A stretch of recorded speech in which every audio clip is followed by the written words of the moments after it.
Hello, hello, hello. How are we doing? We are live on Channel 4. Please do not swear. I mean, actually, go and swear all you want. I don't care. How are we all? I hope we're all doing well. I don't know why I'm going straight to my face when I'm playing a video game at the moment. But we are going to watch PMQs. If y'all would like to, should be at least some amount of interesting. Interpretation proceedings is available to watch on Parliament Live TV. We start with questions to Prime Minister. Cat Smith. Question number one, Mr. Speaker. Prime Minister.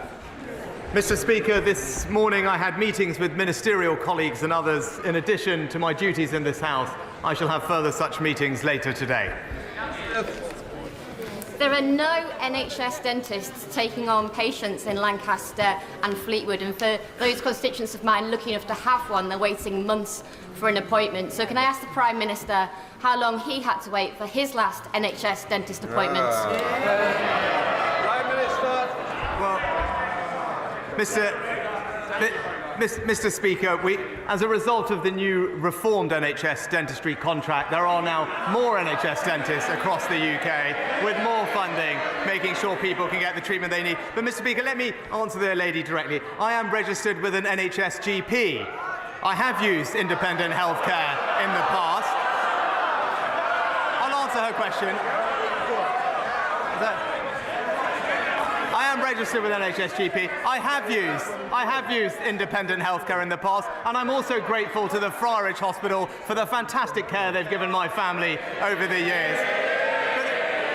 But the truth is, Mr. Speaker, I'm proud to come from an NHS family, and that's why I'm passionately committed to protecting it with more funding, more doctors and nurses, and a clear plan to cut the waiting list.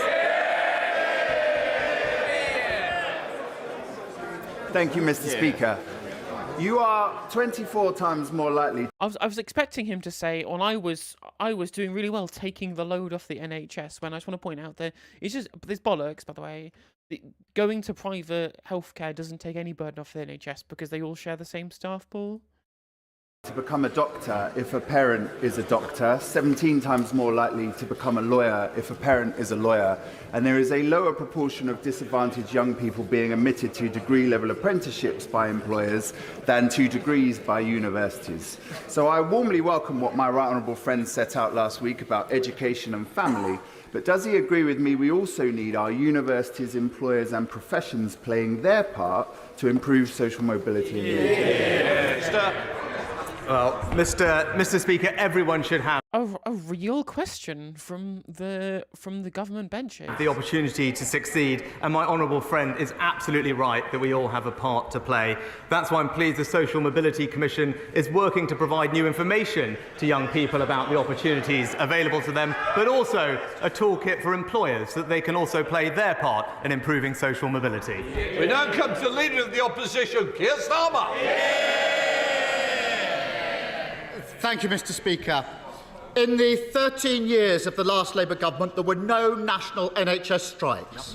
If the Prime Minister had negotiated with the nurses before Christmas, they wouldn't be on strike. If he'd negotiated with the ambulance workers, they wouldn't be on strike either.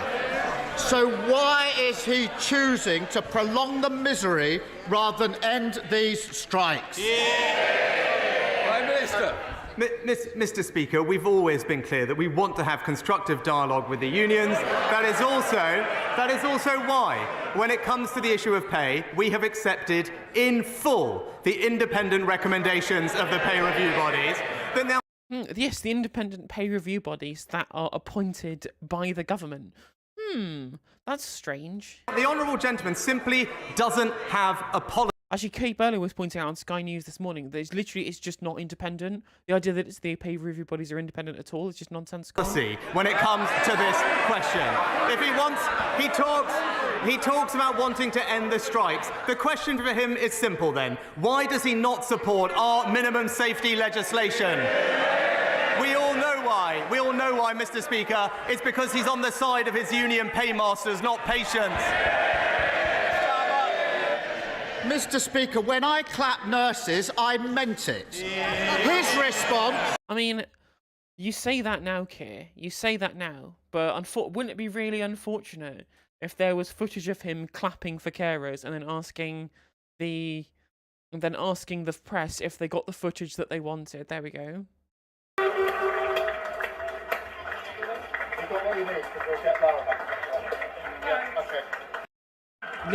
Literally, have you got what you need? Like, if you're gonna, pretend that you care about nurses and stuff like that, Keir, you might want to at least not do it, having been literally videotaped asking the press if they'd got the footage that they needed of him pretending to clap for carers. His response to the greatest crisis in the history of the NHS is... I've seen bits and pieces, Scribby. Yeah, he looked really good. He absolutely savaged them, which was really great. And I also saw on the select committee briefing that Ben Bradshaw managed to get it out of the train operating companies. That they confirmed that they are indeed getting indemnified by the government.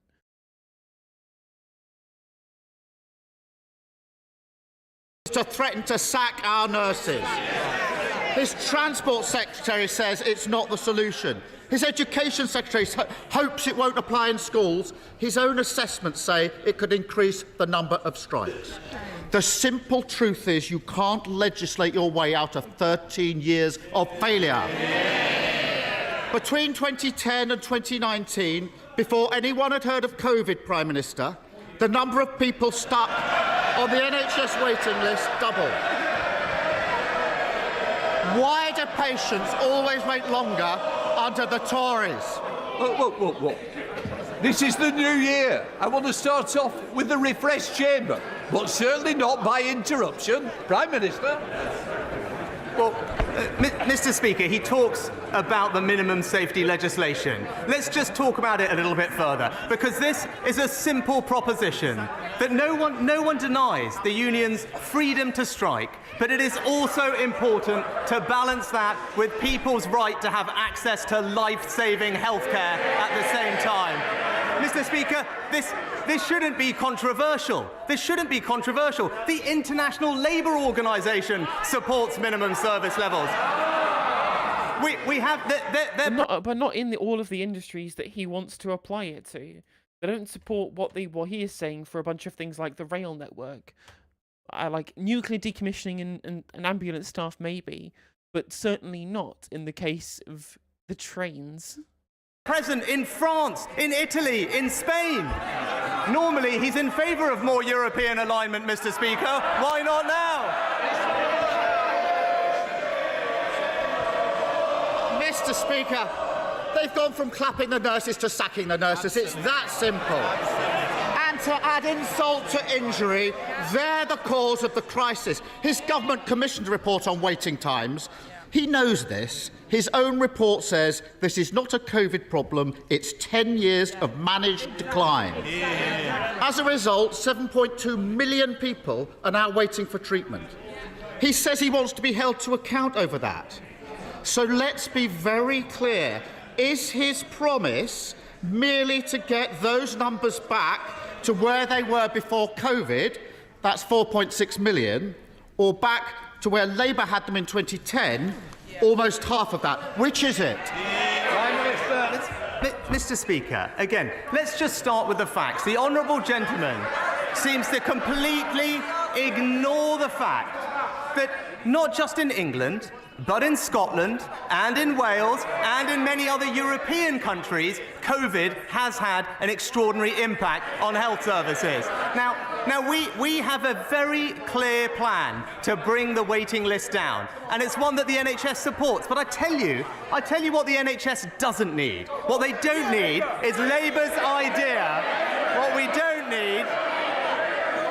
don't need is Labour's only idea, which is for another completely disruptive, top-down, unfunded reorganisation buying out every single GP contract. Now, these aren't my words, Mr. I mean, he's not wrong. Like, he's not wrong that Wes's plan is a completely fucking crackpot. Like, that's not a lie. Like, there's no lie in what Sunak is saying here, which is why it's a stupid policy in the first place. So all it's done is Labour shooting themselves in the foot. It's pointless. Like, putting Wes Streeting in charge of anything is waste of time. Mr. Speaker, the CEO of the Nuffield Trust said it will cost a fortune and it's out of date, just like the Labour Party. Mr. Speaker, so he can't tell us how much he'll reduce waiting lists by or when. So much for accountability that he wants. As ever with this Prime Minister, you scratch the surface and you find there is nothing there. Last month, 1.4 million people waited more than 4 weeks for a GP appointment. When Labour left government, you were guaranteed an appointment in 2 days. When does the Prime Minister expect to get back to that? Well, Mr. Speaker, when it comes... Well, that's also true imagination scene. Them attacking Labour for a top-down restructuring. What did they think the Lansley reforms were? Literally, we're in the stupid situation that we're in now because of dumb NHS reform that the Conservatives pushed through. Again, both parties just offering a bunch of neoliberal guff that solves literally fucking nothing. The waiting list, we've already eliminated 2-year wait lists done last year. We're on track. We're on track. We're on track this spring to eliminate those waiting 18 months with a clear plan to go further, to eliminate those waiting 52 weeks by next spring. And we're doing that with record funding, more community diagnostic centres, more surgical hubs and more patient choice. And that's why, Mr. Speaker, I've made tackling wait lists one of my 5 priorities. But what are his? They seem to change every single week. That first, he was against NHS outsourcing. Now, he's apparently in favour of it. It's going to happen. I told you it would happen. This is going to be their line of attack for the next 2 years and throughout the entirety of the next election campaign. It's going to be, you can't trust Starmer because he keeps lying. He lied to his own party. How do you know that he won't lie to you? And he only has himself to blame. Literally, the only person that he has to blame is himself for continually lying and being incredibly dishonest all the time, right? I'm sorry, that is going to be entirely his fault, and they're right to call him out. He is a liar. That's a thing that he definitely did do. What car am I smashing here?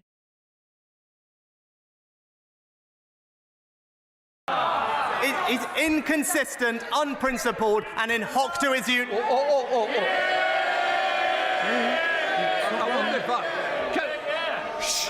Order.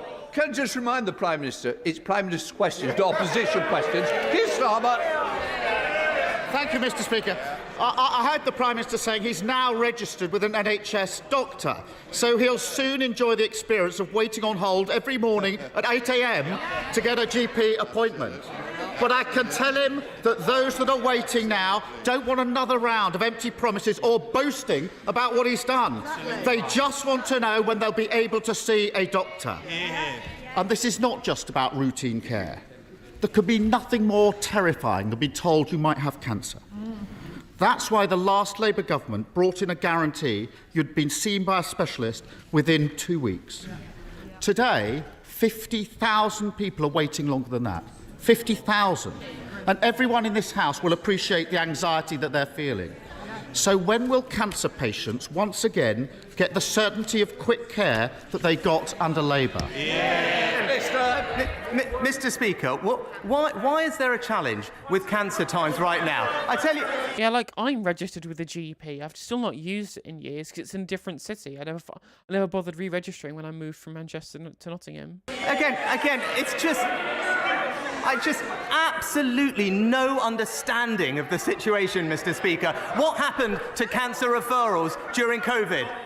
They went down by almost 2/3, Mr. Speaker. That was because of a pandemic that they went down. And by the way, if we had stayed and listened to him, we'd still be in lockdown and there'd be even more waiting lists, right, Mr. Speaker? But actually, right now, there are record levels of cancer treatment as we catch up with those missed things. But he talks about what's terrifying, Mr. Speaker. What's terrifying is right now.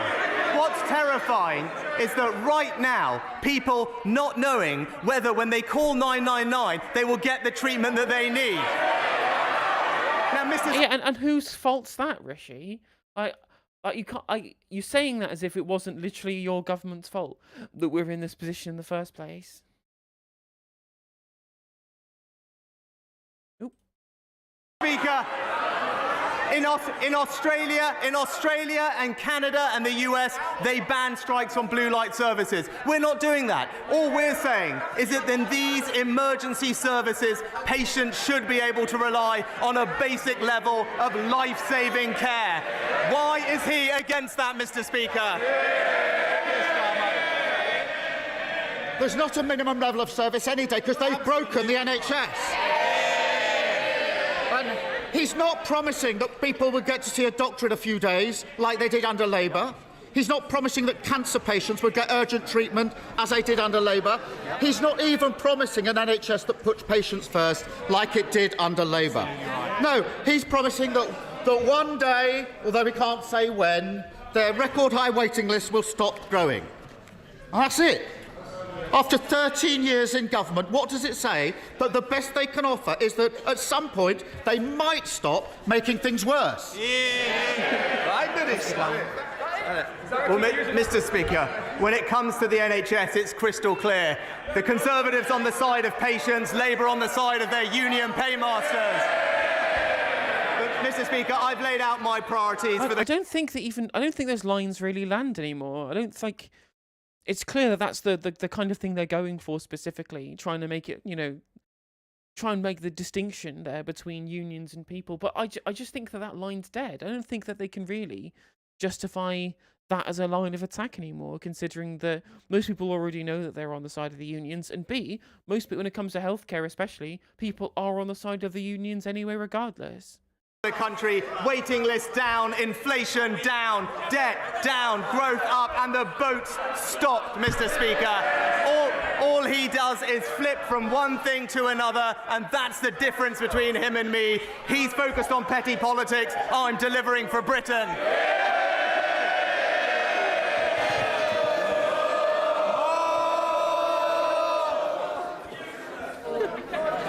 It's getting kind of Thank you, Mr. ridiculous Speaker. now. On behalf of my constituents in Truro and Falmouth, actually, I would like to thank all of the health and social care professions in Cornwall for all of the hard work they're doing in a particularly difficult winter. In Cornwall, we don't get any respite in the summer because everybody comes to Cornwall for their holidays, which is brilliant. So there is no respite in the summer or the winter for our health and social care professionals. And in addition to that, Mr. Speaker, when we're trying to recruit people into social care, which is a vocation, they are competing with hospitality. And I would like to ask my right honourable friend, the Prime Minister, whether he is aware of these extra challenges that places like Cornwall face in recruitment and retention. Well, my honourable friend is absolutely right to shine a... I think it was in 2011, so just after the Labour had left power, at the end of their term in government, it was literally ranked as the best and most efficient healthcare system in the world.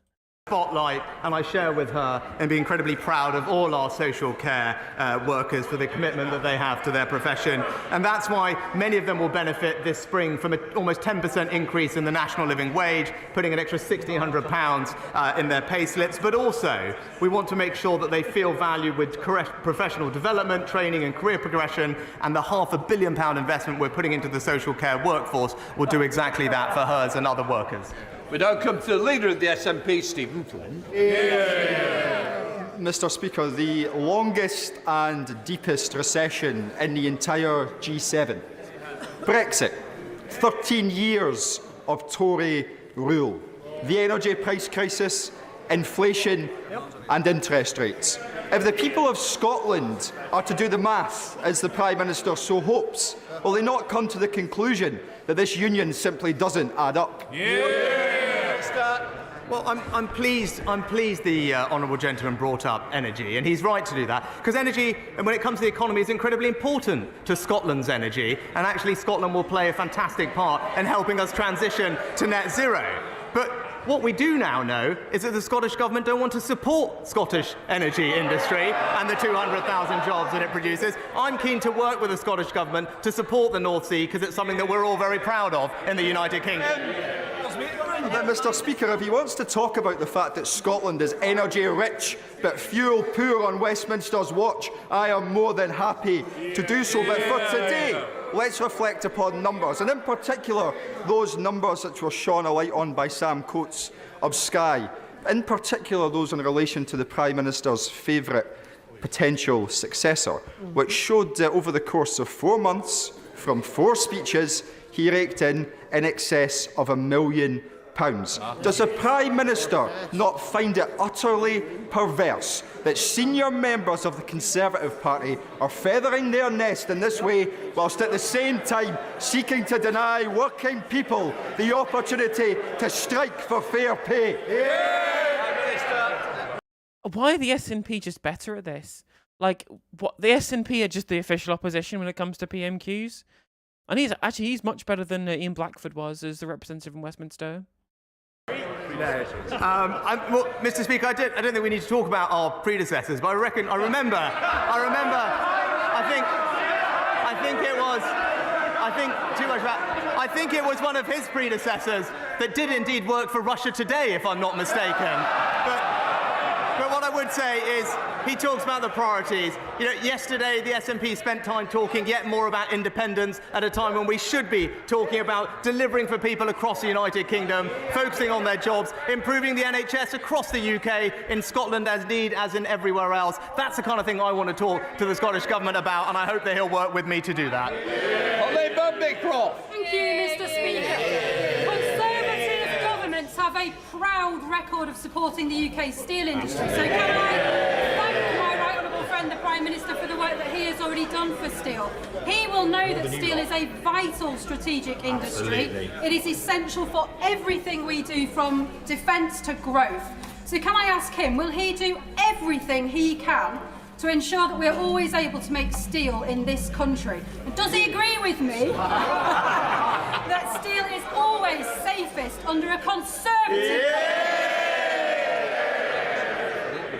Mr. Speaker, my honourable friend is a fantastic champion for the steel industry, and this government remains committed to a thriving UK steel industry. That's why our support for steel includes almost £800 million in relief for electricity costs, and steel companies that are eligible to bid for up to £1.5 billion in capital grants to speed their transition. Yeah, like as soon as the steel industry giants stop donating to their campaigns, suddenly they won't be safe anymore. To net zero steel production. Liz Saville-Roberts. I'm sure the whole House will wish to join me in wishing all the best to Gareth Bale, the former captain of the Wales men's soccer team, who's been a national inspiration and took Wales to the Football World Cup. This Tory government attacks dedicated health and ambulance staff, but disruption from strikes is as nothing compared with the chronic disruption caused every day by their 13 years butchering of health budgets. Meanwhile, Labour's Health Secretary in Wales follows the Tory playbook, blaming patients themselves for the standards of their health. But the reality is this: health services in Wales suffer from a combination of mismanagement by Labour and a Westminster funding system which perpetuates poverty. Yeah, indeed. Out-levelling. Prime Minister. Far too long. The Prime Minister must have got. Will he therefore commit to funding Wales in public? Prime Minister, you can't go on forever, Liz.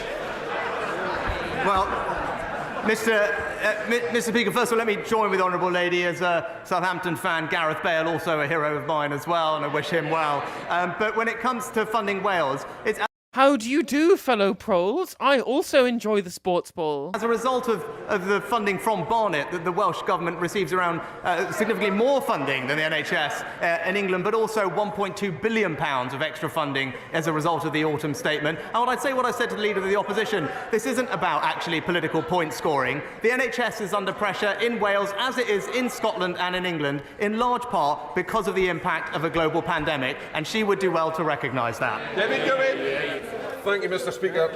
Mr. Speaker, unlike parties opposite... I don't know how many times I can just continue to say, I mean, just you can't blame the pandemic for everything. Like, how many times do I respond by that by just saying, you know, like the pandemic, things were bad before the pandemic, like things were bad before then. Like, I say it every time. Including every single time, it literally is just the excuse of pandemic happened, so things are bad, or Putin happened, so things are bad. And I don't know how many times I can just continue responding like that. National Party, and even the member for Aberdeen South. I know my right honourable friend supports or recognises the critical role that oil and gas companies and their employees critically have in not only providing energy security but also the delivery of the energy transition to net zero. Can he therefore confirm that this government's ongoing commitment to expanding on our carbon capture utilisation and storage capacity, including the Acorn project in St Fergus in my constituency, and can he provide an update on the Carbon capture is garbage. It does nothing. It's a waste of time, money and effort. Just transition to renewables. to sequencing? Prime Minister. Mr. Speaker, my honourable friend is a fantastic champion and campaigner for this project. We will invest up to £1 billion to establish carbon capture and storage in 4 industrial clusters by 2030. We very much recognise the benefits of the Scottish cluster and the role it could play in decarbonisation, and we're progressing our track through, and we'll set out further details in due course. Davis Jones. Mr. Speaker, the Times recently reported that schools across the UK are in crisis as the effects of online influencer Andrew Tate's vile misogyny infiltrates our classrooms and society. Teachers are now having to develop their own resources to re-educate boys who are being brainwashed online by his deeply toxic messaging. The Prime Minister has been too slow to recognise this damage this is causing. What has he done? What is his government doing to tackle this misogyny, this incel culture and the radicalisation of young men in this country? And will he commit to giving teachers the resources that they need to address this problem head on? Is Andrew Tate like that popular? Is it that much of a problem? I didn't realise. I just thought it was an amount of people on the internet. I didn't realise it was some kind of massive social problem. I mean, if it is, then fair enough. I'm not exactly switched on about this kind of stuff, but I wasn't aware.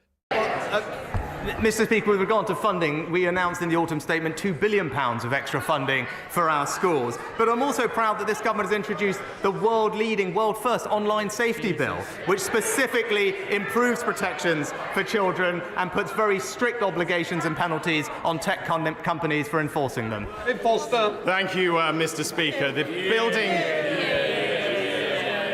The Building a Brighter Future project at Torbay Hospital will be the biggest single investment. What's frustrating about TikTok, right, is I actually think that the platform in abstract is really good. It's really interesting design.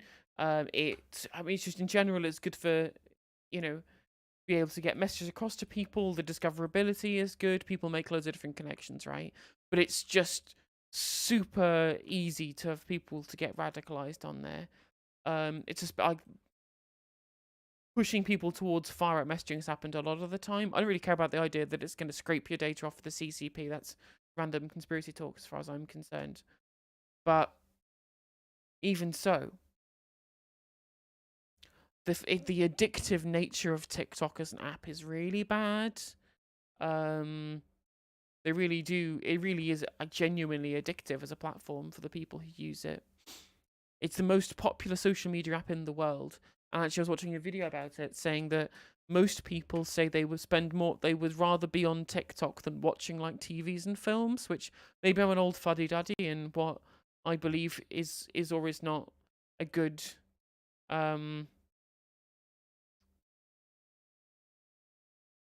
it's not like reasonable art or whatever, right? Maybe I shouldn't be. Maybe I'm being. Oh, that's a good one.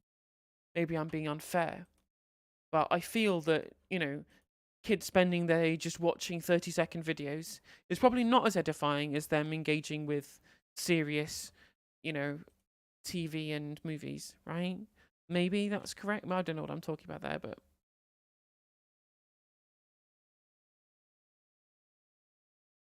Moderation sucks. Algorithm favors bigots. Zoomers go to TikTok for info instead of Google. Yeah, that's true.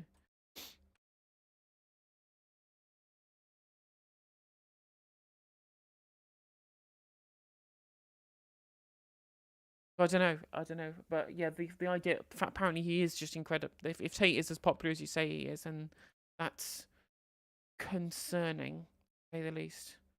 3, 4, 5, 6, 7, 8, 9, 10, 11. I can't believe I didn't cast this pre-combat. I'm such an idiot.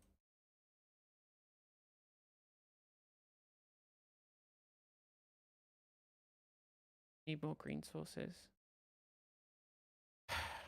So if I cast a pre-combo, I won't have enough mana to activate. TikTok has a lot of pseudoscience nonsense. The Zoomers are getting blasted with bullshit. Like, I get that, right? There is a lot of pseudoscience. There's a lot of people who claim to be like nutritionists, and they're really nothing of the sort, right? There's a lot of TikTok nutritionists, but they're actually, from what I've seen, the people who debunk these people are far more popular on these platforms than the people who actually put out the misinformation. So I'm not sure. I should have fucking drawn a card. I'm an idiot. In South Devon's healthcare services since the NHS was founded in 1948. Can he assure me the government's commitment to it remains unchanged? My honourable friend is a fantastic champion for his local hospital and his constituents. I'm pleased to say that the new hospital scheme for Torbay is part of our plan to deliver dozens more hospitals by 2030. We remain committed to the delivery of that new hospital, and I'm pleased that his trust are talking to the new hospital programme team about how to progress those plans. Alex Cunningham. Thank you very much, Mr. Speaker. Taxpayers are set to lose tens of millions of pounds after the transfer of valuable public assets to two Teesside businessmen, all without a full and transparent procurement process. And a relative of one of those people is now benefiting from millions of pounds worth of scrap from the same Teesworks site. Will the Prime Minister launch an inquiry into these crony contracts? And whilst he's at it, tell his Environment Secretary to get serious about the environmental disaster of the Teesside coast, which is linked to the site. Prime Minister. Well, Mr. Speaker, as the honourable gentleman will already be aware, DEFRA already carried out a comprehensive, evidence-led investigation, considered everything robustly, and concluded that natural causes was most likely responsible for some of the things that we saw. But we recognise people want a thorough investigation of this issue, and DEFRA have confirmed that an independent panel will be set up to report quickly. Philip Davies. Thank you, Mr. Speaker. Labour-controlled Bradford Council continually neglect the needs of Bingley and other parts of my constituency as they pour all of their money into their inner city heartlands. Therefore, my constituents look to the government in order to put right their failings. That's why the Levelling Up Fund is so important. So, will the Prime Minister insist that the Levelling Up Fund for Bingley, which has been submitted, which will also unlock many millions of pounds of private sector investment, will he insist that that bid is successful when the announcement's made in the near future? What about mine? Prime Minister. Well, Mr. Speaker, unlike the Labour Council, my honourable friend is a fantastic champion for his constituents in Bingley. Unfortunately, that you're mistaking the difference between Bingley and Bindley. Bingley is in place in Yorkshire. Binley is a place in Coventry, and it's the Coventry place that has the mega chippy. As I have told him previously, I can't comment on individual bids, but I wish him every success and will be following with close interest how it proceeds. Caroline Harris. Caroline Harris. Thank you, Mr. Speaker. Does the Prime Minister believe that over 40,000 interactions by either social media, email or letter regarding the poor customer service and working conditions at the delivery company Every warrants an investigation by the relevant government department? His ministers in Bays think not. But I'm sure the Prime Minister would want the general public to believe that he at least is interested enough in this problem to take action. Prime Minister. So, well, Mr. Speaker, I'm aware that other government ministers have looked into this issue and are currently considering the matter at hand, and I'd be happy to write to her when we learn more about the situation. The Bruce. Speaker, does the Prime Minister agree that the right way to secure the best future for the British people is to deliver on the people's priorities and secure a strong economy? Yeah. And will he confirm that he will not make any unfunded spending commitments which would rack up billions of debt, as the party opposite have done in the last week? My honourable friend is absolutely right. If we want to safeguard the future of our public services and make sure that our young people inherit a strong economy, we must be disciplined on spending and borrowing. She's absolutely right about no unfunded spending commitments. Unlike, as she says, the party opposite, at last count, £90 billion of unfunded spending commitments. It's the same old Labour, Mr. Speaker. They always run out of other people's money. not how the central bank works. That's not how it works. It's a different thing. Tired of saying same thing on stream every day. It never changes. Always the same. Just identical. Completely identical criticisms. But yeah, turns out, right, we have a crisis of demand in this country, which is not going to get solved by quote-unquote fiscal discipline. Thank you. Again, this idea that I just want to debunk, I guess, again, the idea that a strong economy is somehow synonymous with low government spending is just complete nonsense. And in fact, in this case, the opposite of true. Thank you, Mr. Speaker. Less than half of Wakefield's children managed to see an NHS dentist last year. My constituent, Mr. Fakazai's 6-year-old daughter has never seen an NHS dentist. She has 10 teeth, which are black with decay, and is often crying with pain. I missed that, Her father feels helpless. He's called every dentist in Wakefield for a place, but hasn't managed to secure one. Over 25% of 5-year-olds in Wakefield already have visible tooth decay. So when will the Prime Minister stop dithering and take action to address our national dental emergency? Prime Minister. Well, Mr. Speaker, I'm very sorry to hear about the case raised by the honourable gentleman. I'm happy to look into that specific one more closely. But as I said in answer to an earlier question, we have recently reformed the NHS dentistry contract, hundreds of million pounds of more funding and more dentists, which should make a difference around the country. But I'll write to him on the specific case. Liz Ross. Scotland's oil and gas industry supports 90,000 Scottish jobs, but yesterday Nicola Sturgeon's SNP government published plans calling for as fast as possible shutdown of the industry and an end to new exploration. These plans are naive and reckless and were previously described by the SNP leader in this House as crazy. So will the Prime Minister reaffirm his support for Scotland's oil and gas workers and the future of our industry? Prime Minister. Mr. Speaker, honourable friend is absolutely right. We know that we will have to rely on hydrocarbons for decades to come as we transition to net zero. And consuming oil and gas from the North Sea means less than half the carbon footprint of importing that same oil and gas, which is obviously Wouldn't it be absolutely fucking crazy, right? Crazy idea, this. Like, feel free to shoot me down on this one, but whatever, right? Wouldn't it be fucking wild if we took all of that gas that we had in the North Sea that's on our own shores, right? And we took that, and then we, instead of buying it wholesale from private companies, instead what we did was that instead we could theoretically also have that as a state-owned enterprise, so we can then buy it to ourselves, sell it to ourselves at cost, rather than spending on global wholesale prices, which is the whole reason why we have a fucking energy crisis in this country. Makes sense to do it here and in the process support tens of thousands of jobs in Scotland, so I can reassure him that the Scottish oil and gas industry has this government's wholehearted support.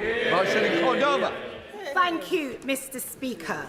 The Tory crisis in the NHS includes ophthalmology, the largest and busiest outpatient service. There are more than 650,000 people waiting to see an eye care specialist. Will the Prime Minister back my bill calling for a national eye health strategy that would ensure that nobody waiting to see a specialist will go without and potentially lead to a complete loss of sight? Prime Minister. Can I thank the honourable lady for her campaigning in this area, and we are taking action to improve things. Over the past 5 years, the National Institute for Health and Care Research has invested more than £100 million to support research into eye conditions, but I know that there's more we can do, and my honourable friend, the Minister, I believe, is sitting down to talk to the honourable lady in due course, and I look forward to hearing about those comments. Duncan Smith. Speaker, today I and others met with Sebastian Lai, the son of Jimmy Lai, who languishes in prison, the ex-owner of Apple Daily. I remind my right honourable friend that he is a British citizen and a British passport holder, and he now faces a trial at the end of the year in which he can be incarcerated under the new national security laws for life. For what? For publishing. What is interesting is how whenever it's the Tory benches asking themselves questions to their own leader. It's always about some random individual in their constituency. I actually feel Labour do this too, rather than the macroeconomic state of the country. Seems very strange and weirdly specific. Truth to power. Will my right honourable friend please now direct the rest of his government, particularly the Foreign Office, now to warn the Chinese government if they persist with this, he, and alongside the Americans who have already done this, will threaten that the use of common law in Hong Kong will be taken away. Well, Mr. Speaker, my right honourable friend speaks with authority on these issues, and I thank him for his continued engagement on this critical issue. He knows the actions we have already taken with regard to Hong Kong, not least providing refuge for hundreds of thousands of people here, and being robust in standing up to what we believe to be Chinese aggression and indeed an undermining of the settlement that we fought so hard to achieve. He has my absolute assurance I will continue to remain engaged and robust on this, and I look forward to sitting down with him to discuss this particular issue in more detail as soon as possible. We're up, House. Thank you, Mr. Speaker. Half of British women and a fifth of... I believe, Myron, there's just some continual kind of agreement that's going on. I wish I could tell you more about the geopolitics between Hong Kong and China and the UK, but I genuinely have no idea. Men have been sexually harassed at work or a place of study. The government's own figures show that 41 of those said their perpetrators faced no consequences.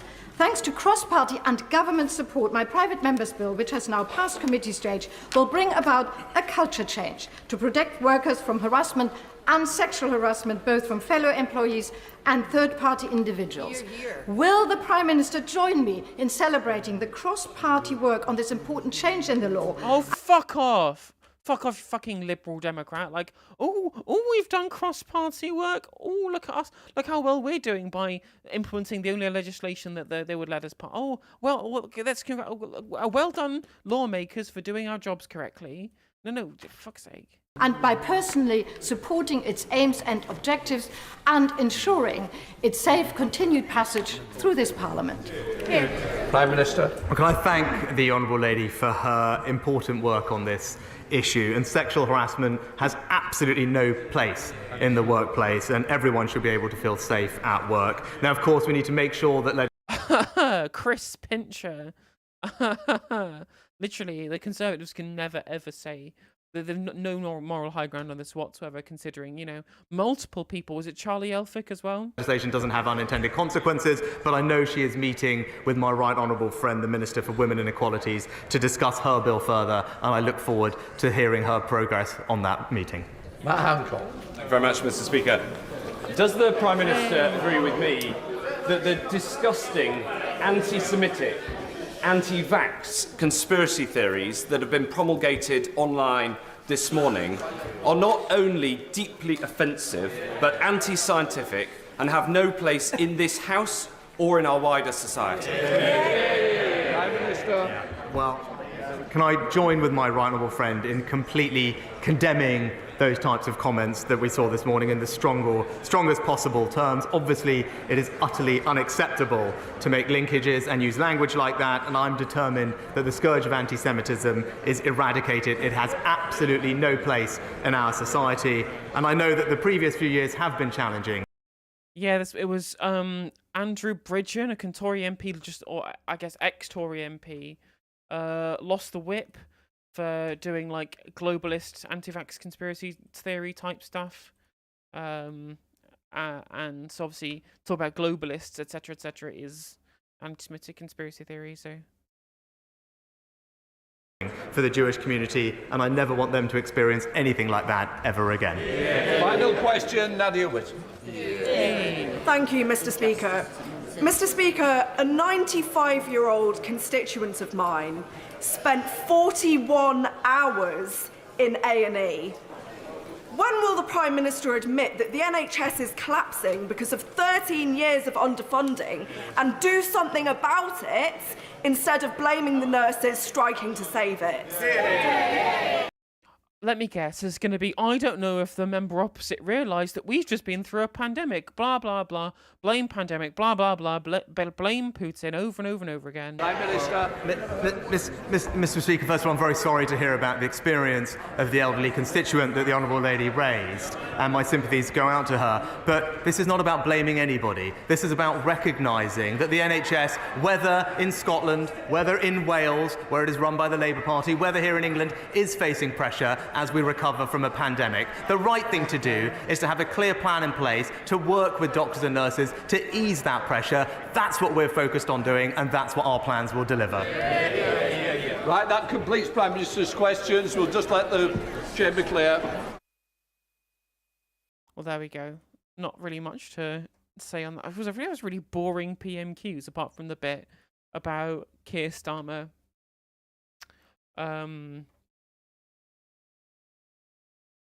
The bit where Keir Starmer said that he clapped and meant it, when we have footage of him clearly clapping and not meaning it, which I think is pretty funny. Yeah, exactly. The Scottish NHS haven't got people on strike in the same way they have in England.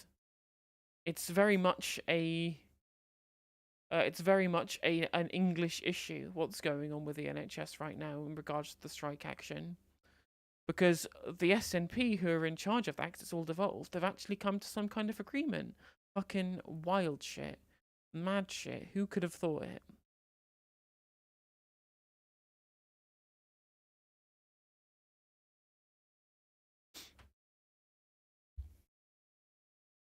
Just in general, SNP just doing a better job. Well, to be fair, amusingly, Scotland have more funding per capita than England does. How fucking rude of you, opponent. Still want this charismatic vanguard, though. I mean, do I? Yeah, I do.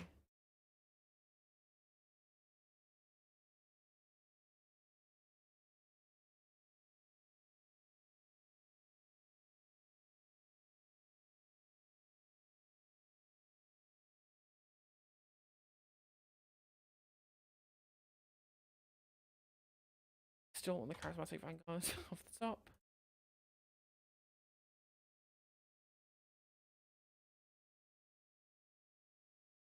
Yes, it's a free attack.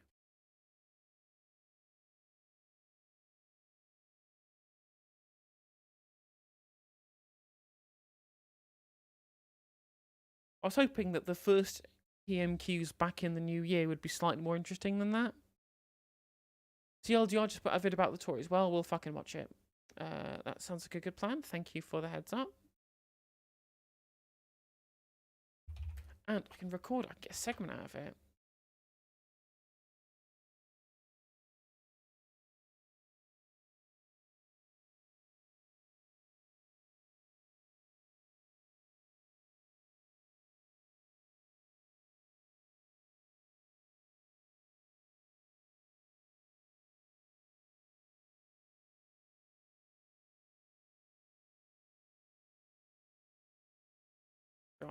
I will lose a swamp and power up my Urg, spawn of Thurg.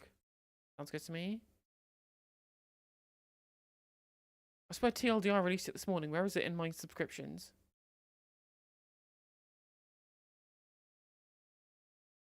This is the one. There we go. This video is brought to you by Brilliant. While we may be in a new year, the problems that plagued the country last year persist. We're still in winter, and many people up and down the country are struggling to heat their homes and pay their bills. Ultimately, two things are to blame for this so-called cost of living crisis: inflation and energy bills. Now, both inflation and energy bills, which are legally determined by gas and electricity prices, are something affecting all countries. But the UK seems particularly badly affected. Why is this? Is this just unfortunate, or was this the fault of government? Let's have a look. Yeah, when I maximise the video or maximise my Streamlabs, for some reason it won't pick up the window that I'm trying to share because the software is garbage. I need a third screen, basically, is what I'm trying to say.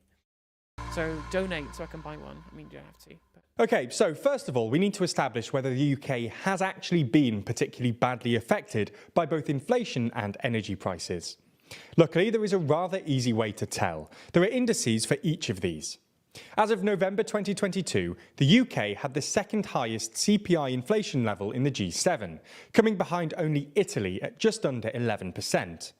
Germany also has pretty high inflation, with a figure of around 10%. The US has a figure of only about 7.5%, Canada about 7%, and Japan at only 4%. Clearly, while all countries have been struggling with inflation, the UK seems to be one of the worst affected. The same story, sadly, is true of energy prices. The website Global Petrol Prices has put together an index. I mean, it's almost like the energy prices and the retail price index of inflation are in some way linked. It also doesn't help that we've left the single market in the European Union, thereby not only is the Ukraine war affecting our imports, also leaving the market has also affected our imports as well, because we have a massive trade deficit, so we rely a lot on imports.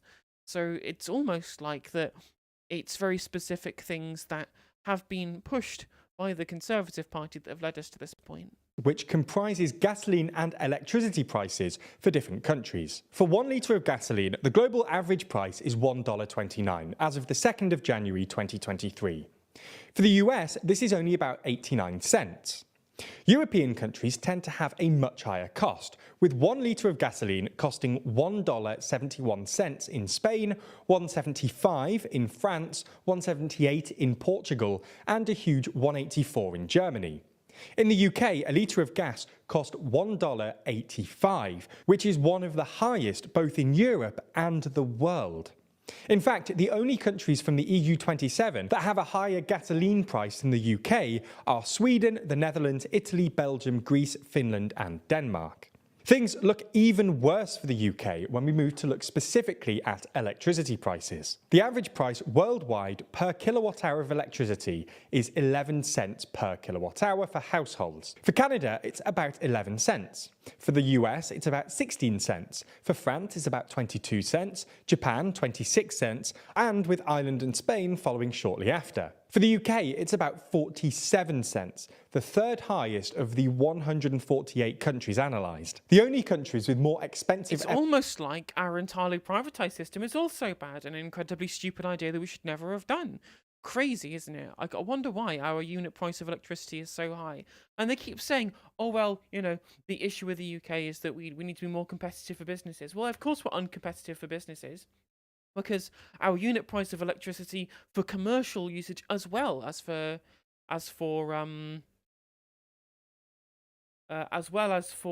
residential use is also stupidly high.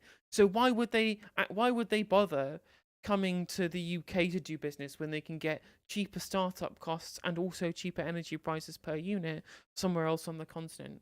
Like, yeah, obviously we're not competitive. We've deliberately made it so that we're not. Electricity in the world are Germany and Denmark. Now, it should be noted that this data is from June 2022, which is fairly significant because since then, the UK government introduced a lot more support for households to help them with their electricity bills. So, potentially, electricity prices may be lower by international standards. However, irrespective of the issues with the electricity data, the point remains that energy prices and inflation are just very high in the UK by international standards. So why is this? And is this the fault of politicians?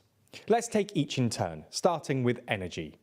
The UK is in a unique position when it comes to energy suppliers. In essence, the UK had a lot of small energy providers. Because the thing is, not only do we have a dumb privatised system where corporations swipe fucking loads off the top, right? Not only do we have that stupid system, we also have an incredibly stupid way that we dealt with our own oil and gas deposits, meaning that we're having to buy everything from the common market on the European wholesale market rather than from our own bloody North Sea reserves, right? That's also stupid. And it's also stupid the national grid is privatised. It's also stupid that because of the national grid, the way the national grid works, we're paying the same unit price per energy, whether it comes from gas or whether it comes from renewables. It doesn't matter. It's not separated like those tariffs that you see that say only coming from renewables are just nonsense. It's just a lie. This is just straight up lie, and that's not a thing that's actually happening. But instead of what the government should have done, which is buy the gas from the wholesale market and sell it at a loss to the gas power plants to produce the energy to keep the costs low and not give windfall profits to the renewable energy. What they did instead was just subsidize the retail end, so that the gas companies are making good profits and the renewable energy producers are making gigantic windfall profits, because the cost of producing renewable energy hasn't gone up at all. And when they send it off to the grid, they get paid the same price. It means that they get like wild profits, because they're selling electricity onto the grid at the same price as they would be the same price as the gas producers pay, despite the fact that it's only the gas producers that have had their input prices actually go up at all. It's really dumb. At the time of the invasion of Ukraine. This wasn't by chance, it was by design. In 2010, the UK's energy regulator, Ofgem, actually encouraged small energy suppliers to enter the market in response to the market domination of the so-called Big Six energy suppliers. The Big Six generated their own electricity, whereas smaller energy suppliers simply acted as a middleman. This on its own isn't actually too bad, but by 2019, the government introduced something called the energy price cap.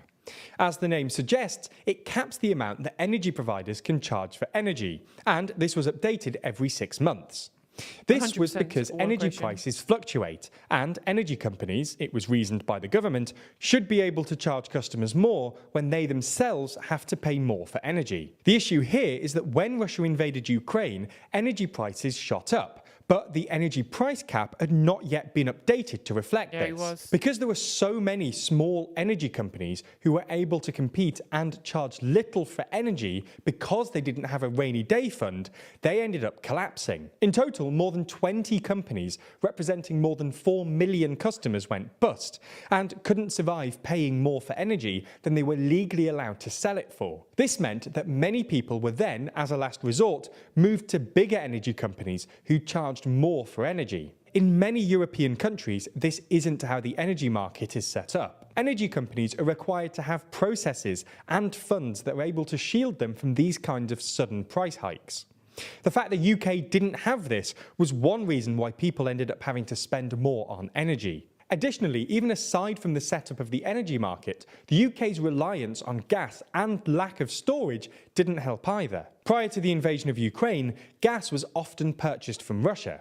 I wonder who made the decision to get rid of the gas storage. Was it the Conservative Party under David Cameron? What a fucking surprise! Every single time, it's not just always the Conservatives, it's always David Cameron specifically as well. Every single time. The boycott of Russian gas means that there's less of it going around, pushing the price up. Here in the UK, about 40% of electricity is produced using gas, whereas less than 20% of electricity is produced using gas in the European bloc. Now, it's almost like as well that we had a government that didn't bother to actually properly go through the necessary steps to be able to get closer to net zero when we should have been doing it ages ago. Actually, to be fair, the person mostly to blame for this isn't actually a Conservative at all. The person who's most to blame for this is fucking Nick Clegg. Nick fucking Clegg. Every time. What an absolute weapon Nick Clegg is.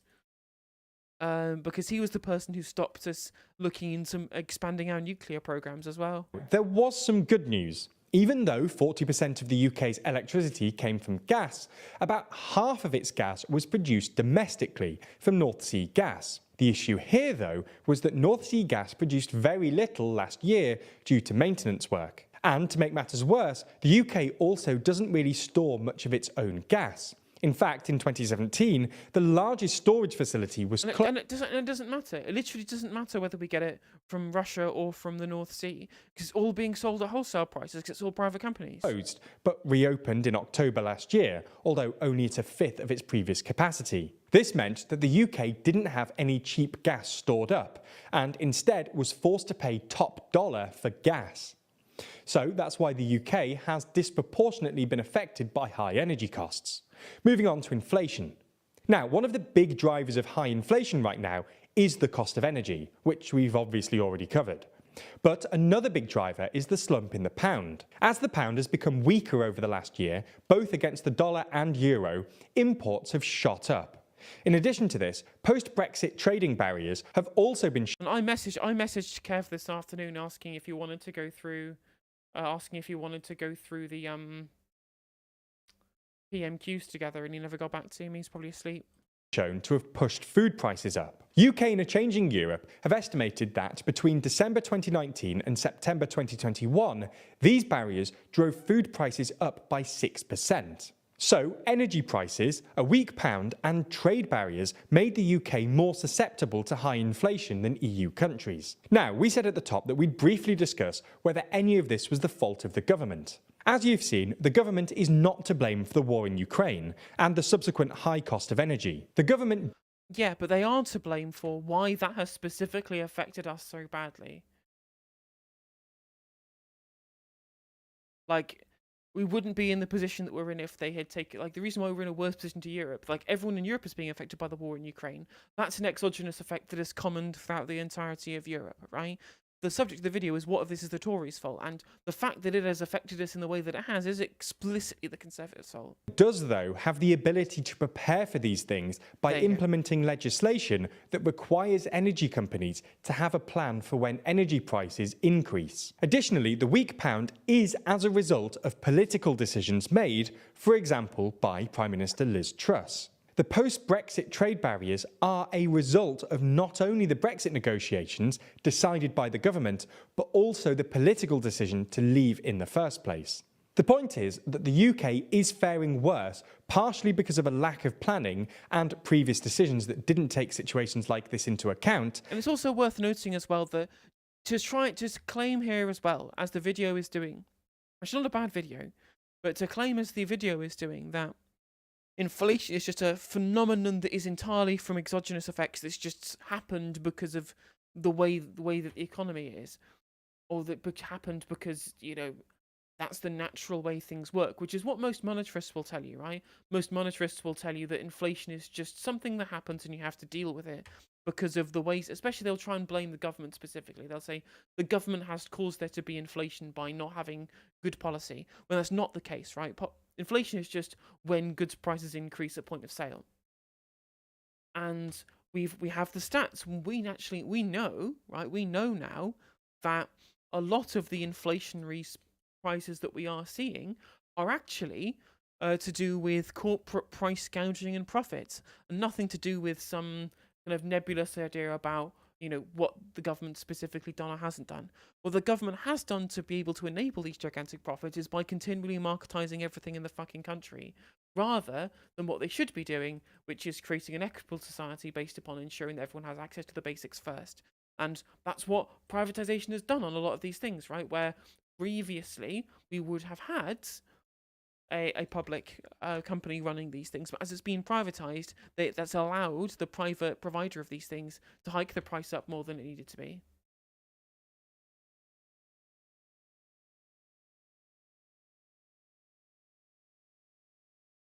Are you a triple block here?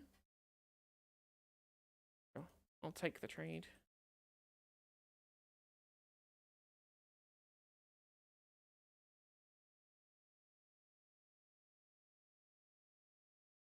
And partially just because of bad luck. Now, heading into 2023, everyone's hoping that issues like this... Oh, if Lib Dems had gone into coalition with Labour at the time, we almost certainly would have had like a considerably better time of it as a country. In the, you know, the Labour Party were the ones who were engaging in the quantitative easing from 2008 to 2010, which is what the country just absolutely should have been doing for the entirety of that time, right? The issue is that we weren't engaging in quantitative easing during the Conservative government, and instead engaged in austerity, which was politically stupid, right? I can't think of a better word than stupid, but it was very stupid that they didn't engage in quantitative easing and instead engaged in austerity, and bad for the economy. Will resolve. But if world leaders are anything like us, resolutions and plans for the new year are already out the window. If you do want to improve yourself, though, maybe pick up a new resolution and sign up to Brilliant. The STEM I really think there should have been far more digging into the actual causes of to blame for these issues than just, like, these problems are multifaceted, and this 9-minute video didn't really do a good enough job of properly explaining a bunch of the phenomena and or properly allocating blame, right? And again, a lot of it, people will just, a lot of, especially liberals, will just talk about how, you know, we have to blame Brexit because Brexit's to blame for all of the bad stuff, when far more blame should be apportioned to, you know, the long-term financial structure and economic structure of our society. This was always going to come out of the wake of the global financial crisis, and the fact that it's happening now should be no surprise to anybody.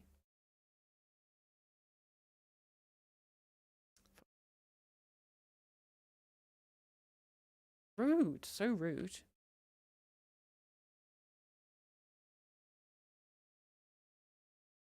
I mean, definitely the rest of the press have to admit they'd have cheered it on at the time. But I don't think that's the case with TLDR, because I think they're far less ideologically motivated than a lot of other news channels. I think they're all right. I think TLDR do a good job of being at least somewhat unbiased in that regard. Are there any wraths in this format? Am I going to lose all my creatures here? There's the red one that causes 5 damage. Crossfist Strider.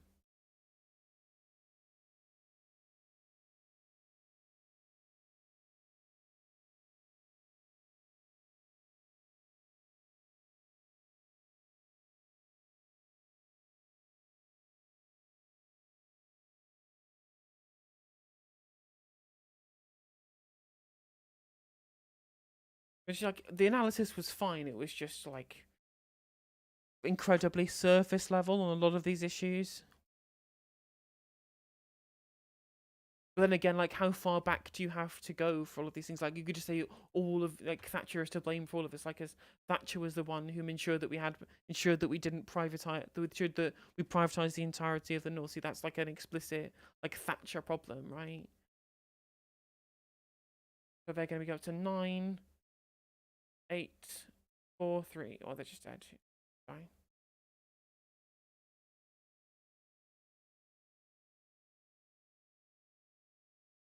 Their libs named TLDR, you've got to kind of expect a reductive take. Well, usually their takes aren't too reductive.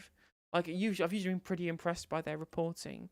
But I think the problem is when you're explicitly trying to remain unbiased for the entirety of your video, and you already get complaints for appearing more left biased, right, by people who think that they have a left-wing bias or whatever. You've got to be super careful about a video which is just, are the government who theoretically disagree with the political opinions people have ascribed to me, are these people bad or not? So if you want to present yourself as being unbiased, you've got to kind of dial it back when it's a specific criticism. But even so, like, if it's wrong, if they've done bad, if the things are their fault, then it's their fault. Whether or not that's politically partisan to say so shouldn't be an issue. Like, you should just be able to matter-of-factly state these things. Because, yeah, it is entirely the Conservatives' fault. At least, it's their fault to the extent at which inflation is worse here than it is elsewhere. Like, inflation in Greece is nowhere near as bad, because Greece is far more self-sufficient with food, for example. They have their own gas deposits, and oil deposits, for example. And as far as I'm aware, they're far better with renewable energy than we are.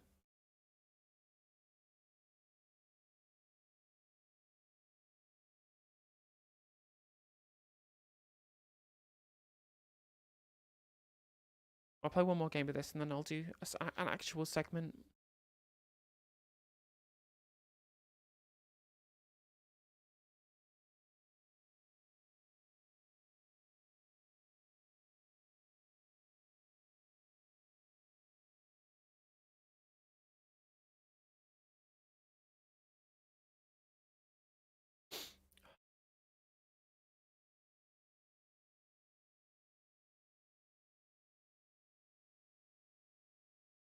Please, no removal spell.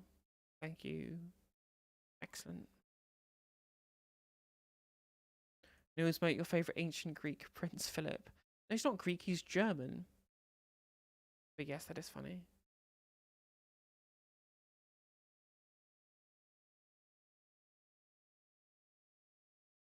The sleeper is doing very badly today.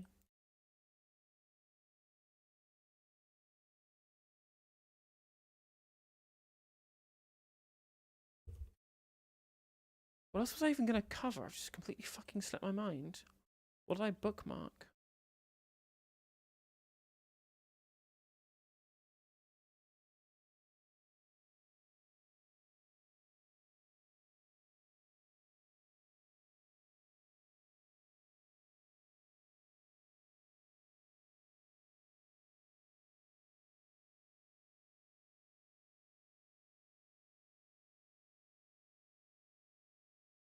Worth having, I guess. Sorry, it's not a particularly high energy stream as it's today. Hope everyone's enjoying chilling out at the very least.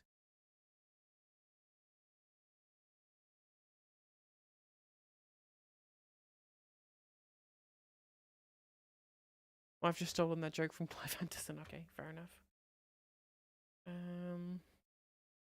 I guess we've got a free attack here because if they block, we can pump.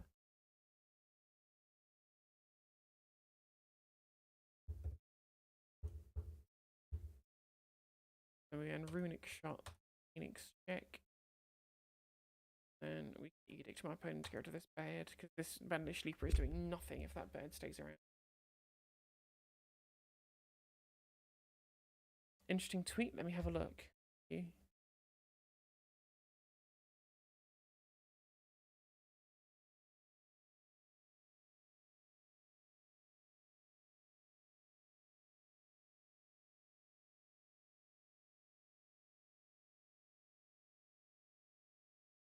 That is really interesting.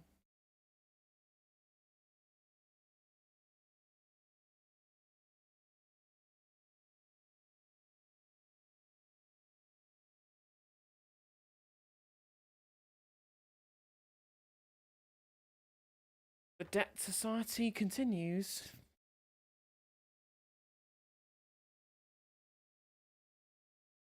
Crashing here, I guess. The only Tory policy which is a resounding success.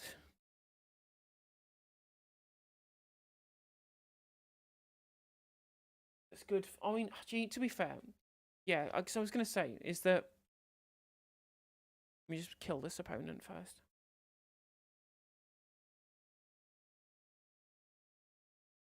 Make this smaller, preferably.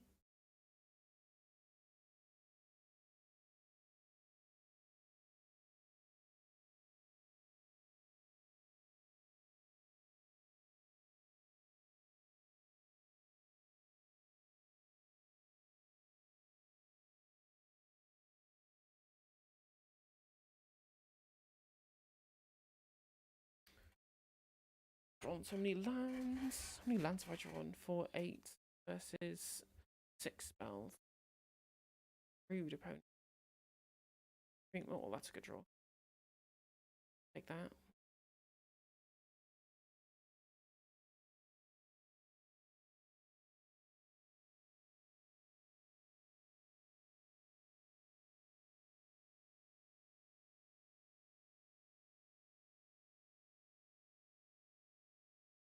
I'm just gonna hope, just knock the top of the deck, see if we get anything good here, because otherwise we're absolutely fucked. That's not exactly the biggest threat. 2-1 for 2. That is a much better draw. Get it back. Yeah, block and then bring it back. They try and kill it.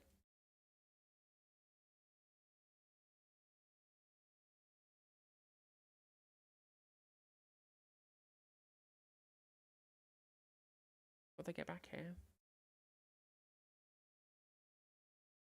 Keeper, you're not blocking.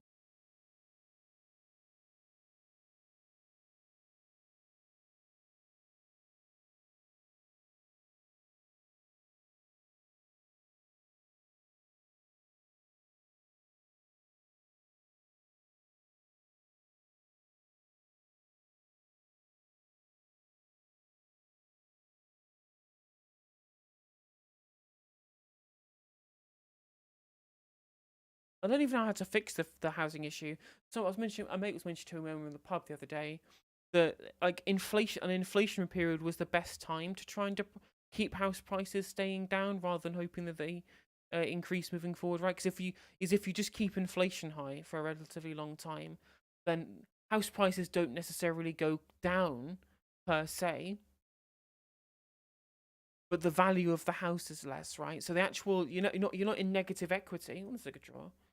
You're not actually in negative equity on the basis of on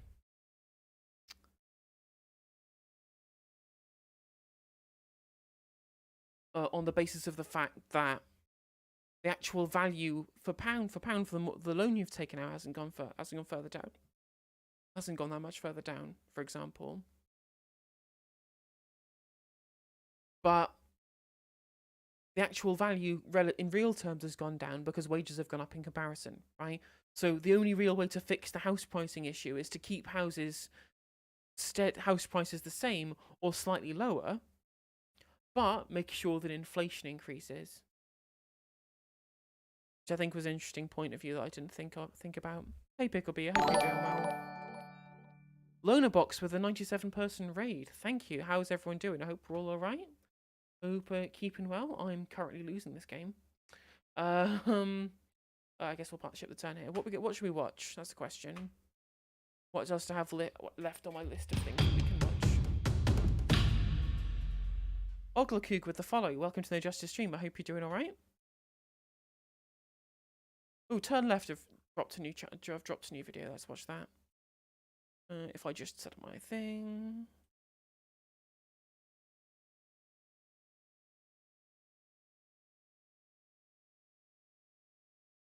Let that resolve, shall I? That would also help.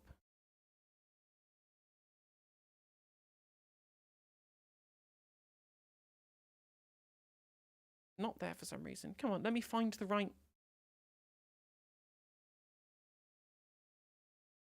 Is that actually going to show the window when I try and bring it up? No, it's not going to. Brilliant. Thank you, Streamlabs. Incredibly useful of you.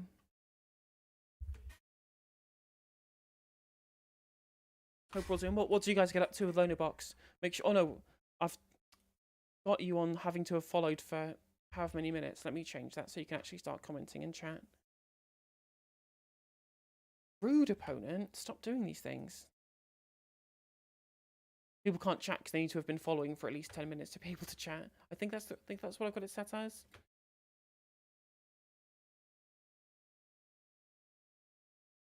Or is this Phoenix chick kill me? No.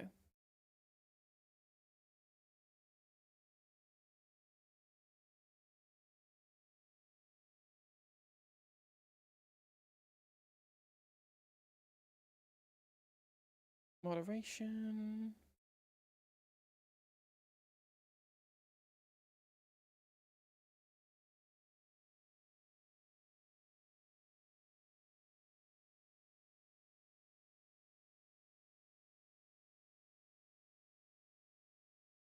Right.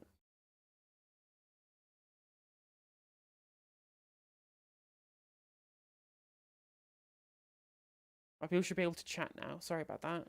There we go. Hope we're all doing okay. I guess we block. We'll just take the damage here, I guess. Hope we draw lethal off the top somehow. That is not lethal. Dead.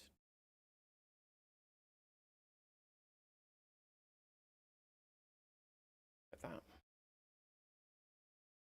How are we all? I hope we're all okay. Let me bring some actual. Let me create some actual content whilst you're all here. What we're gonna watch? Let's watch this video by Turn Left. They've just released. So last video I talked about the Times article / profile of Rachel Reeves, the Shadow Chancellor. Now I'm certainly not paying for the Times subscription to get past the paywall, and I'm certain. I mean, I'm not surprised they all left Oglakoog. Loner Box raided in. I was in the middle of losing a game and not saying anything, and then having to fiddle with my settings because I was an idiot who set things up incorrectly. So I'm not surprised. I do not blame anyone for leaving. Not giving my money to Rupert Murdoch, but someone has done an incredible public service for the rest of us and posted screenshots of the article on Twitter. The Twitter user goes by the name of JRC1921. So first up in the first screenshot, we've got Rachel Reeves calling Mick Lynch rude. She was appalled by the recent interview in which Mick Lynch, the General Secretary of the Train Drivers Union, the RMT, attacked the BBC presenter Michelle Hussain about a line of questioning on the strikes. I was listening on the radio with my kids and they said, "Who was that and why is he so rude?" And I think that's probably what most people listening to that interview would have concluded. He went too far. So for context, if you haven't seen it, there was an interview with Mick Lynch, and he was pushing back on the question on the BBC by saying, why are you asking questions that seem biased against unions, but you don't ask the same level of questioning to the bosses? For example, I think they were saying, how much is it going to cost the average worker in terms of their wage by striking? How much are they going to lose? Therefore, you as the RMC leader, by calling on the strikes, you're costing working class people money. And he's like, why are you asking me this type of question when it's the... But even then, like, if they vote to go on strike, if they vote to take strike action, then that's a collective decision on their part. It's nothing to do with the General Secretary. Government and the bosses who are forcing worse pay and conditions, why aren't you asking them this level of questioning? And he basically said the BBC sounds quite right-wing. He was very clear, and most people would agree with him, but of course Rachel Reeves, since her and the iteration of the Labour Party hate unions, I'm not surprised. But this next paragraph is really revealing. She is not going to be joining the striking workers. I want to govern for the whole country. If we were in government, we wouldn't be on the picket lines. We would be negotiating. She is not, however, making any promises on pay. I have been really clear as Shadow Chancellor that I will not announce anything without saying where the money is going to come from, so I'm not just going to pluck numbers out of the air. So she's committed to saying, we're not going to stand with strikers, we're not going to stand on the picket lines because we're going to be in government. We're going to get around the table. Okay, you're going to get around the table presumably by, negotiating better pay. Then when asked, okay, will you give a pay rise to these striking workers? We're not going to confirm that. Not going to confirm that. So why are you so quick to confirm that you won't stand with strikers, but you're not quick to confirm that you would give them a pay rise? Very interesting. That's especially when, again, I've said this 1,000 times, but I will say it again. Especially when it's kind of silly politics. Especially when it comes to the nurses' strike, when they've got like 70% public support, right? Like, imagine you've got like 70% public support for the nurses striking. You lose nothing because you're not going to actually be the one negotiating with the nurses. It's not another election for 2 years. So what's the point in not just saying, oh, we would give them a good pay rise, when you know that it's optically beneficial for you as Shadow Chancellor when you're on the side of the people who the public are like massive, like a supermajority of the public are all on side with, right? Are you really that afraid of losing the votes as a left-wing party, right? As a social democratic party? Are you that sad? Are you that scared of losing the votes for people who won't even back striking nurses off the back of new 19% real terms pay cuts in the last 13 years? Like, I don't think I'd be scared about losing these people's votes, to be honest. That's because Labour under Keir Starmer and Rachel Reeves is now a capitalist party. If you think I'm being facetious, if you think I'm being over the top, well, let's have a look at more of the article. So in terms of income tax, this is what Rachel Reeves had to say, but she finds it hard to imagine a scenario in which Labour would go into an election calling for income taxes. I don't want to increase income tax, and I've got no intention of doing so. Well, first of all, when we talk about tax increases, whose tax we should increase? We shouldn't be increasing working class taxes. Obviously not. We should have a tax justice system, a progressive tax system. That means we need to be raising taxes on the rich. We need to be raising taxes on corporations. We need to be implementing a wealth tax, for example. All this is very popular with the people. It hits a very minority amount of people, which is the rich in society, and it benefits the many. But I mean, definitely right with going for a wealth tax there. But I think the big thing, of course, as you be fair, a lot of Labour front and back benches have said that what they would support is changing the tax system so that they're equalising things like dividend taxes and capital gains tax. Both things that we should be doing, absolutely. It's crazy that shareholders and fucking landlords pay less tax at the moment than people who actually earn their living by having a fucking real job. Again, this is the Capital Party, so they won't be confirming that, they won't be supporting this. And then a little snide comment from the Times. Unlike John McDonnell, Jeremy Corbyn's Shadow Chancellor Reeves does not want to overthrow capitalism, and she has never read Das Kapital. Right, okay, well, first of all, there was nothing in those manifestos that talked about overthrowing capitalism. It was a robust social democratic programme. They weren't going into the election, Corbyn that is, and McDonnell saying, this is a vote for socialism and we're going to abolish capitalism. But also, the way they say, Reeves... True, the front of the manifesto said, we shall seize the means of production. Has never read Das Kapital. That's supposed to be a dig at both obviously Corbyn and McDonald, but also say, see, she's not ideological, she's not that left-wing. By the way, reading Marx's work, every politician, I would say, should be reading Karl Marx. It's not about whether you agree with him or disagree with him. It's because he has a fundamentally coherent grasp of the capitalist mode of production that even if you are a pro-capitalist, you should be reading it. Just like how I would encourage leftists to read Adam Smith, who, by the way, Adam Smith is somebody who's a pro-capitalist. He's the one who wrote about the division of labour. Also, ironically, though, he was against landlordism. So I really encourage conservatives and right-wingers to read Adam Smith, because maybe they might become comrades in getting rid of landlords. But this next quote is gross. I think... Well, also in general, you should just always read about the political ideologies that you disagree with, right? Otherwise, how are you gonna understand them when you actually come in to have discussions and debates with these people? If all of you have in your mind, which, to be fair, most people on both sides of the political spectrum do, you have this kind of weird caricature of the other side of the debate, then you're never going to actually come to a position where, A, you can, even on some kind of ideological grounds, find some common ground, or B, properly actually overcome their positions and advocate for yours. On the other hand, if you don't fully understand what their positions are and also where they come from, right? A lot of it is less about the actual positions people advocate for and a bunch of the kind of moral precepts that underpin why they've come to those conclusions in the first place. And if you don't actually understand where those conclusions come from in the first place, then you're not going to properly be able to convince them to your side of the argument. I think the dynamics of capitalism and business creation and investment are good, she says. If you want a more equal society, what's the best way to do it? Is it to lift up those at the bottom or to bring down those at the top? I'd much rather lift up those at the bottom. I'm very aspirational.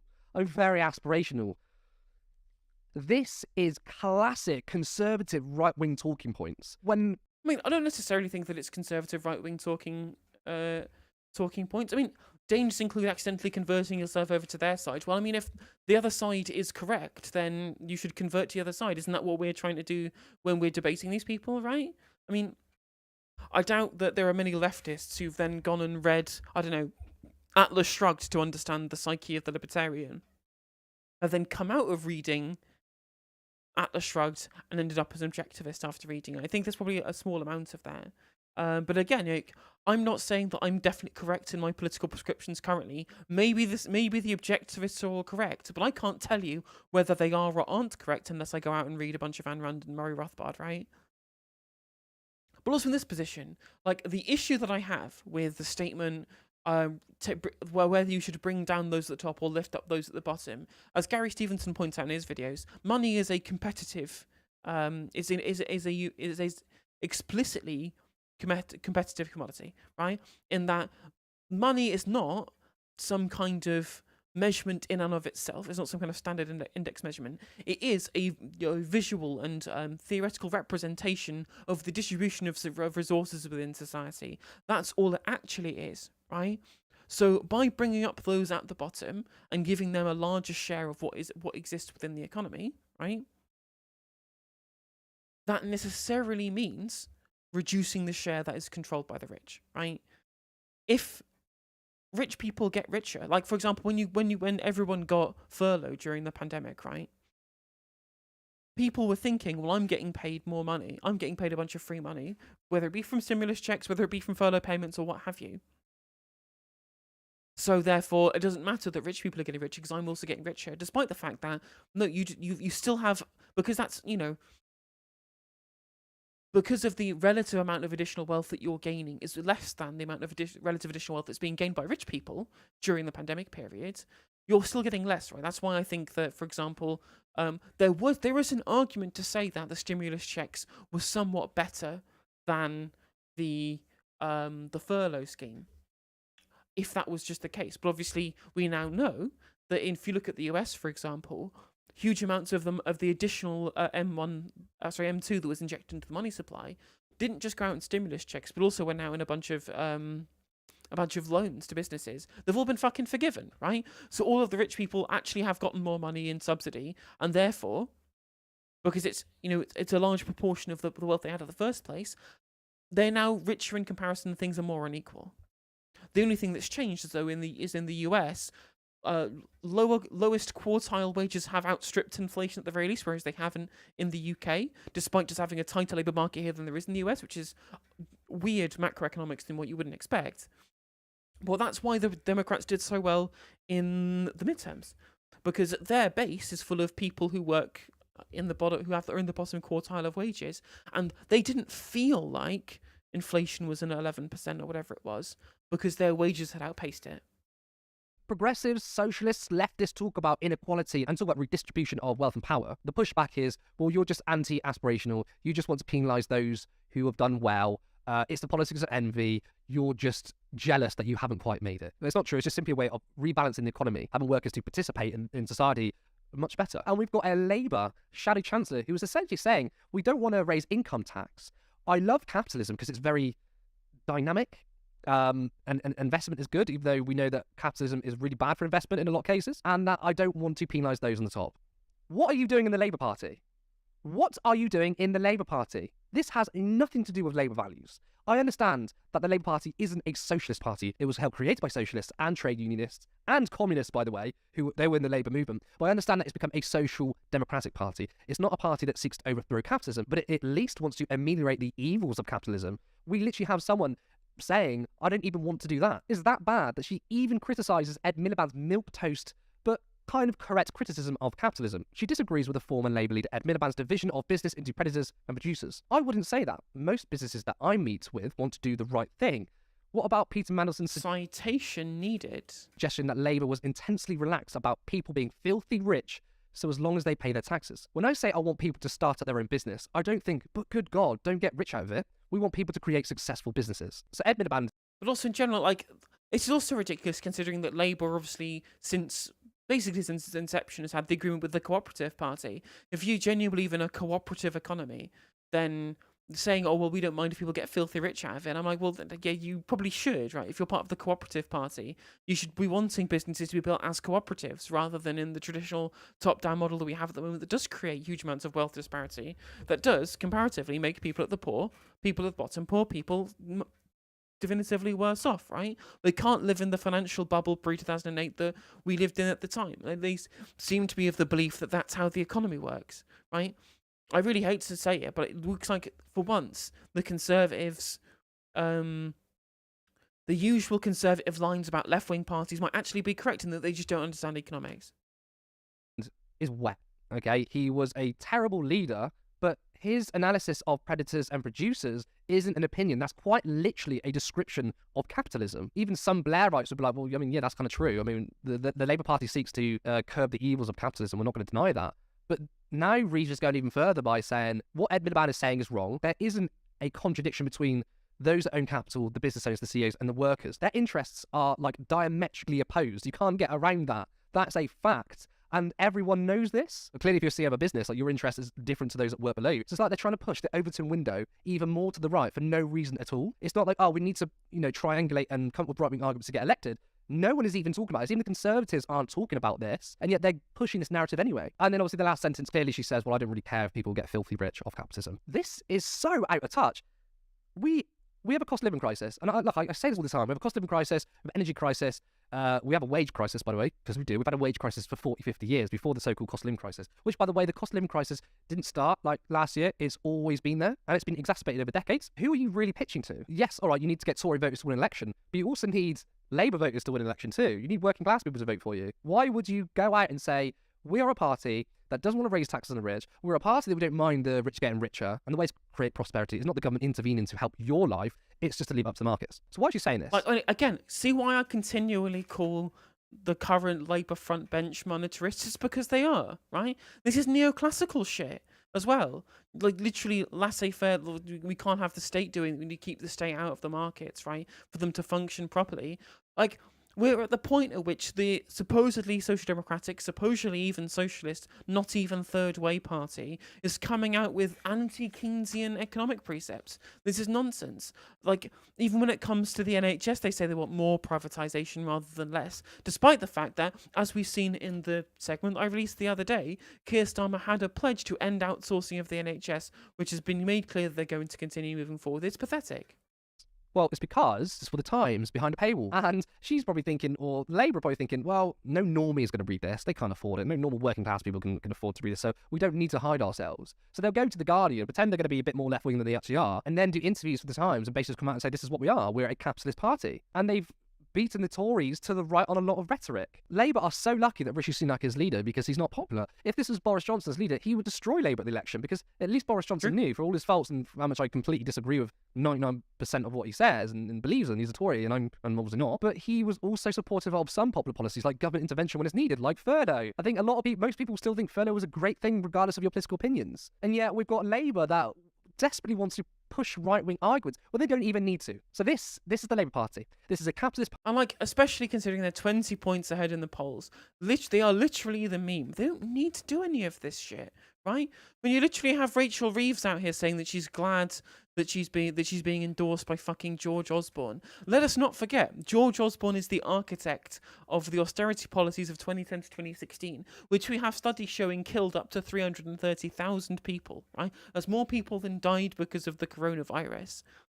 And she's like, oh, I don't like Mick Lynch because he's a little bit too rude on the radio, but I'm super glad to get the mass murderer endorsement. Party, and they will win the next election, and things will stay the same.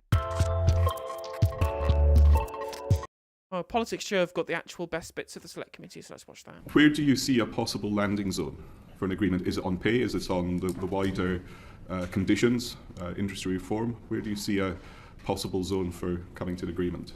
Well, all of those issues have to be dealt with. Our dispute that we put to the companies is based on job security, so they wanted to make thousands of redundancies. That may change to lower thousands or into hundreds, we don't know.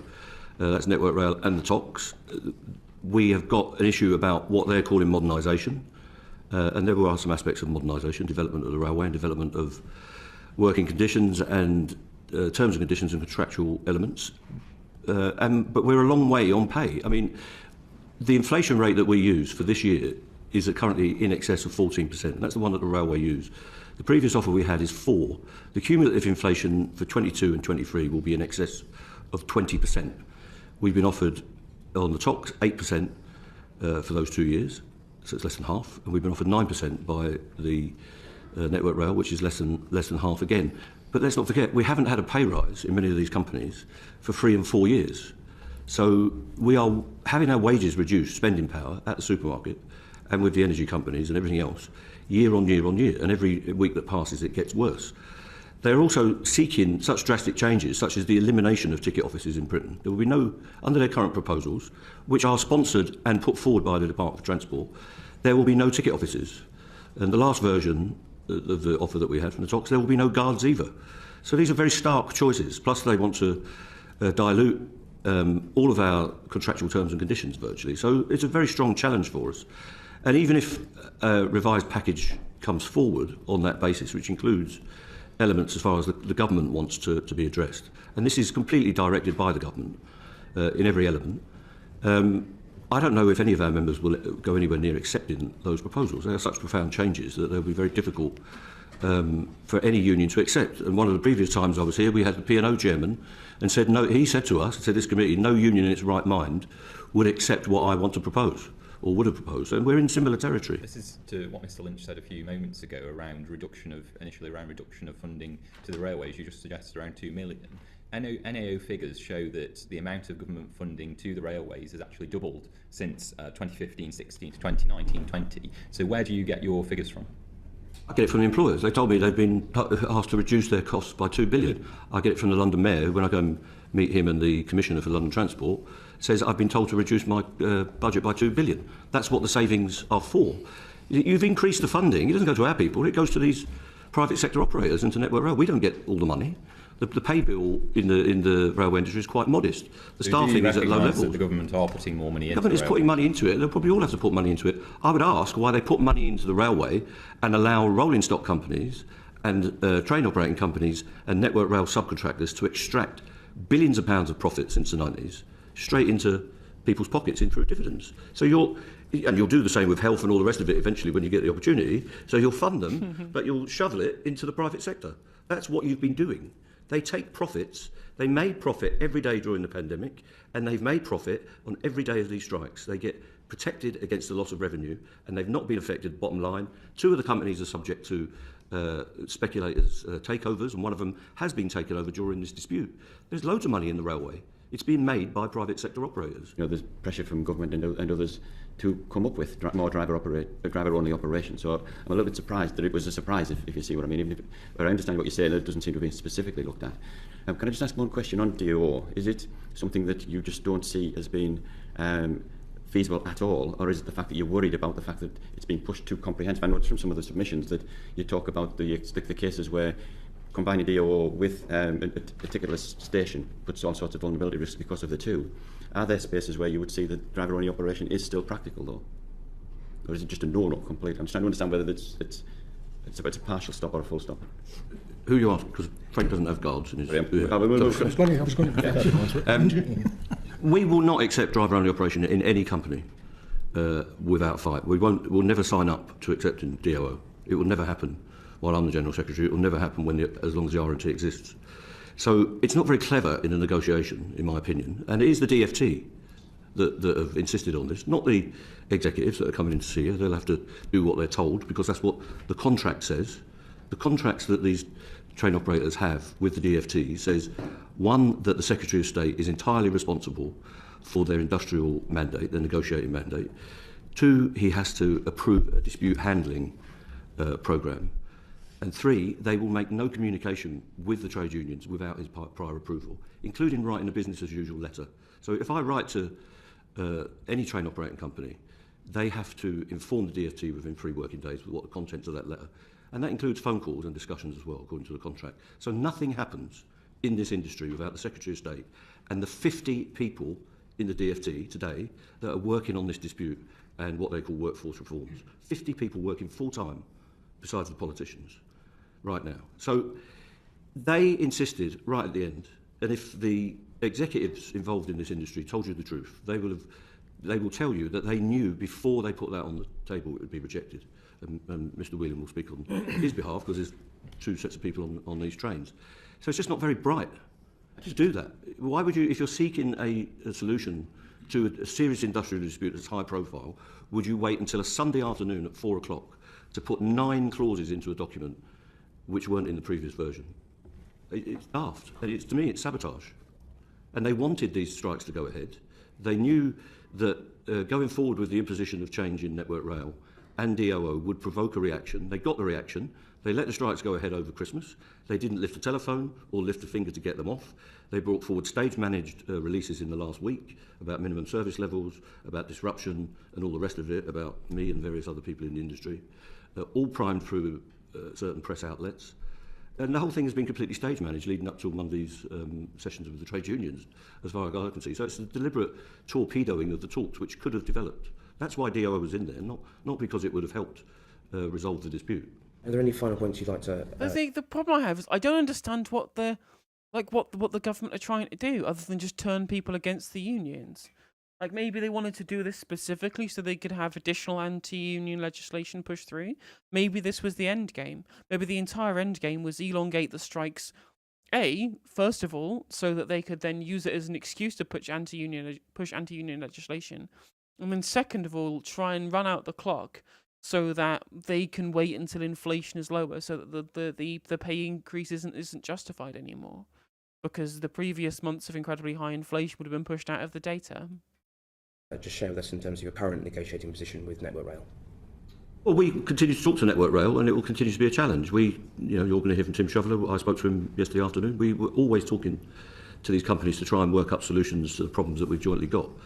And we'll continue to do that, but it remains a challenge. The demands that have been made on us are very difficult for us to accommodate, and ultimately we feel those demands and the inflation rate means that our members' work is being undervalued by vast amounts. But that is a deliberate policy of the government in this country at the time, to lower wages of working people right across the spectrum, especially where they have an influence, to make them poorer than they used to be. And I think that's a direct result of government policy. How much damage do you think from the existing industrial action and potential future industrial action is being done to the railways in the most generic sense, full stop, We know that COVID brought massive damage and that it fundamentally changed habits of customers, of passengers. We're seeing a lot fewer rush hour use, more social use, more weekend use of the railways post-COVID. Add in uncertainty on the part of consumers as to whether the train will even be running because of industrial action. How much damage has been done to the railway, particularly from consumer choice, which then plays to Mr. Ward's point about losses to the operating companies as a result, not just from industrial action but from changed habits? How much damage has actually been done to the railway? Loads of damage has been done, but as I say, the damage is conceived and controlled in the Department for Transport. This is their project. They knew that there would be an industrial response from the trade unions. They decided to make... I think calling it a project like kind of implies that they want to destroy the train specifically on some kind of ideological basis against the existence of the train service, for example. I mean, I don't think that's true. I think that is apportioning too much apportioning too much of a plan to what the Tories are doing here. Because I actually think that they're fucking running around like headless chickens at the moment, to be honest. That they have a fucking clue what they're trying to do. They just know that the unions are the enemy. I think that's really it. Like, I wish I can't, there's no like Machiavellian desire that I can see they would have to be engaging in the things that they're engaging in, other than just to spite the unions, basically. What they would think is a great leap forward, and provoke the workforce and attack the workforce. So the damage has been envisaged in Whitehall by people who know very little about the railway. Rather than trying to get consent and evolution of the railway, they went for this great leap forward, and it's blown up in their faces. So the damage is being conceived by this administration, and they are inflicting the damage. They have also brought forward a set of legislation that they quickly abandoned on the future structure of the railway. Maybe they'll come back to that, I don't know. Maybe there'll be a new transport minister that'll have another idea. So the damage is being caused by the inconsistent and reckless policy of the people that are in control of the railway, which is the current administration. It's not being caused by the workforce, who are prepared to work through change that is considered and agreed rather than imposed. I understand. You wouldn't expect me to agree with it, but you'll understand. Most people do agree with it. Most people think our rails are in a terrible state and that government policy is useless. Let me put this into a question. I understand the perspective you're coming from, but surely you must agree that by making the railway uncertain in its operation from the eyes of the consumer, the people who pay a lot of money... You're talking about when we're on strike and when we're not on strike? When you're on strike. What about the days when we're not on strike, when it's absolutely useless as well?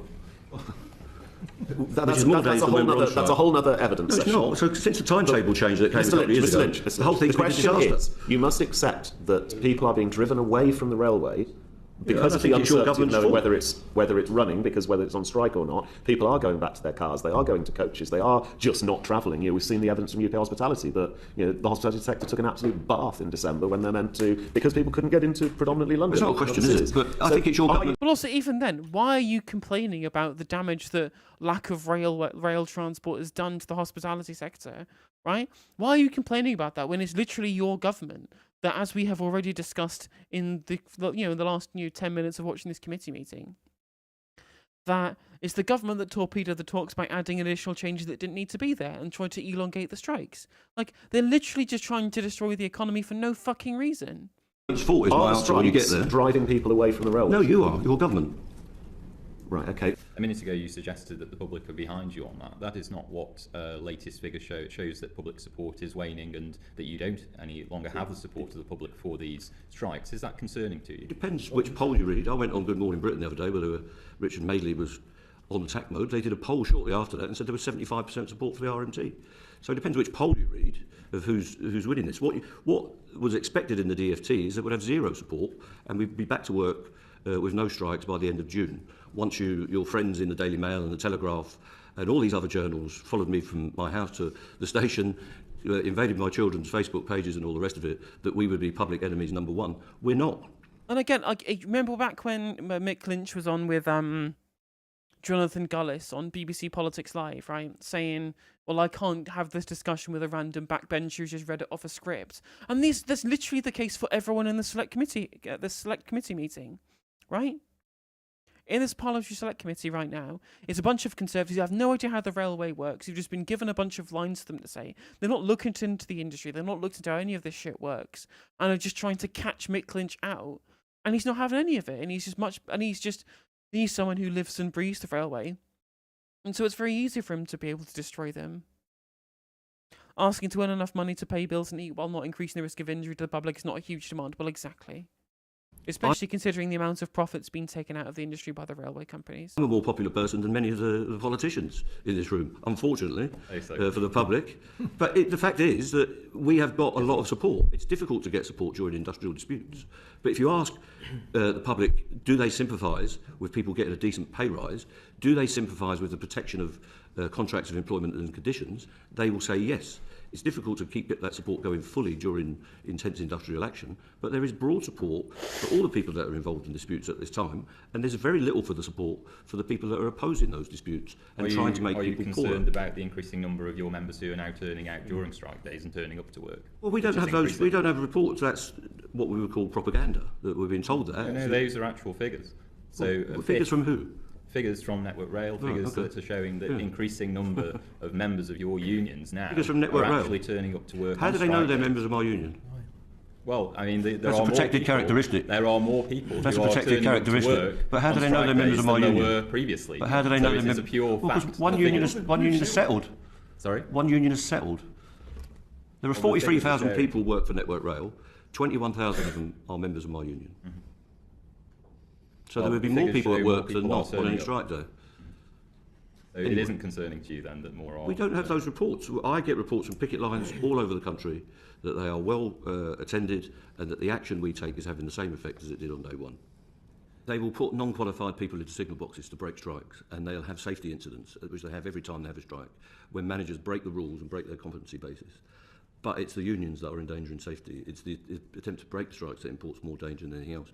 And it's an infringement of civil liberties. The right to strike is something that any democratic society will have.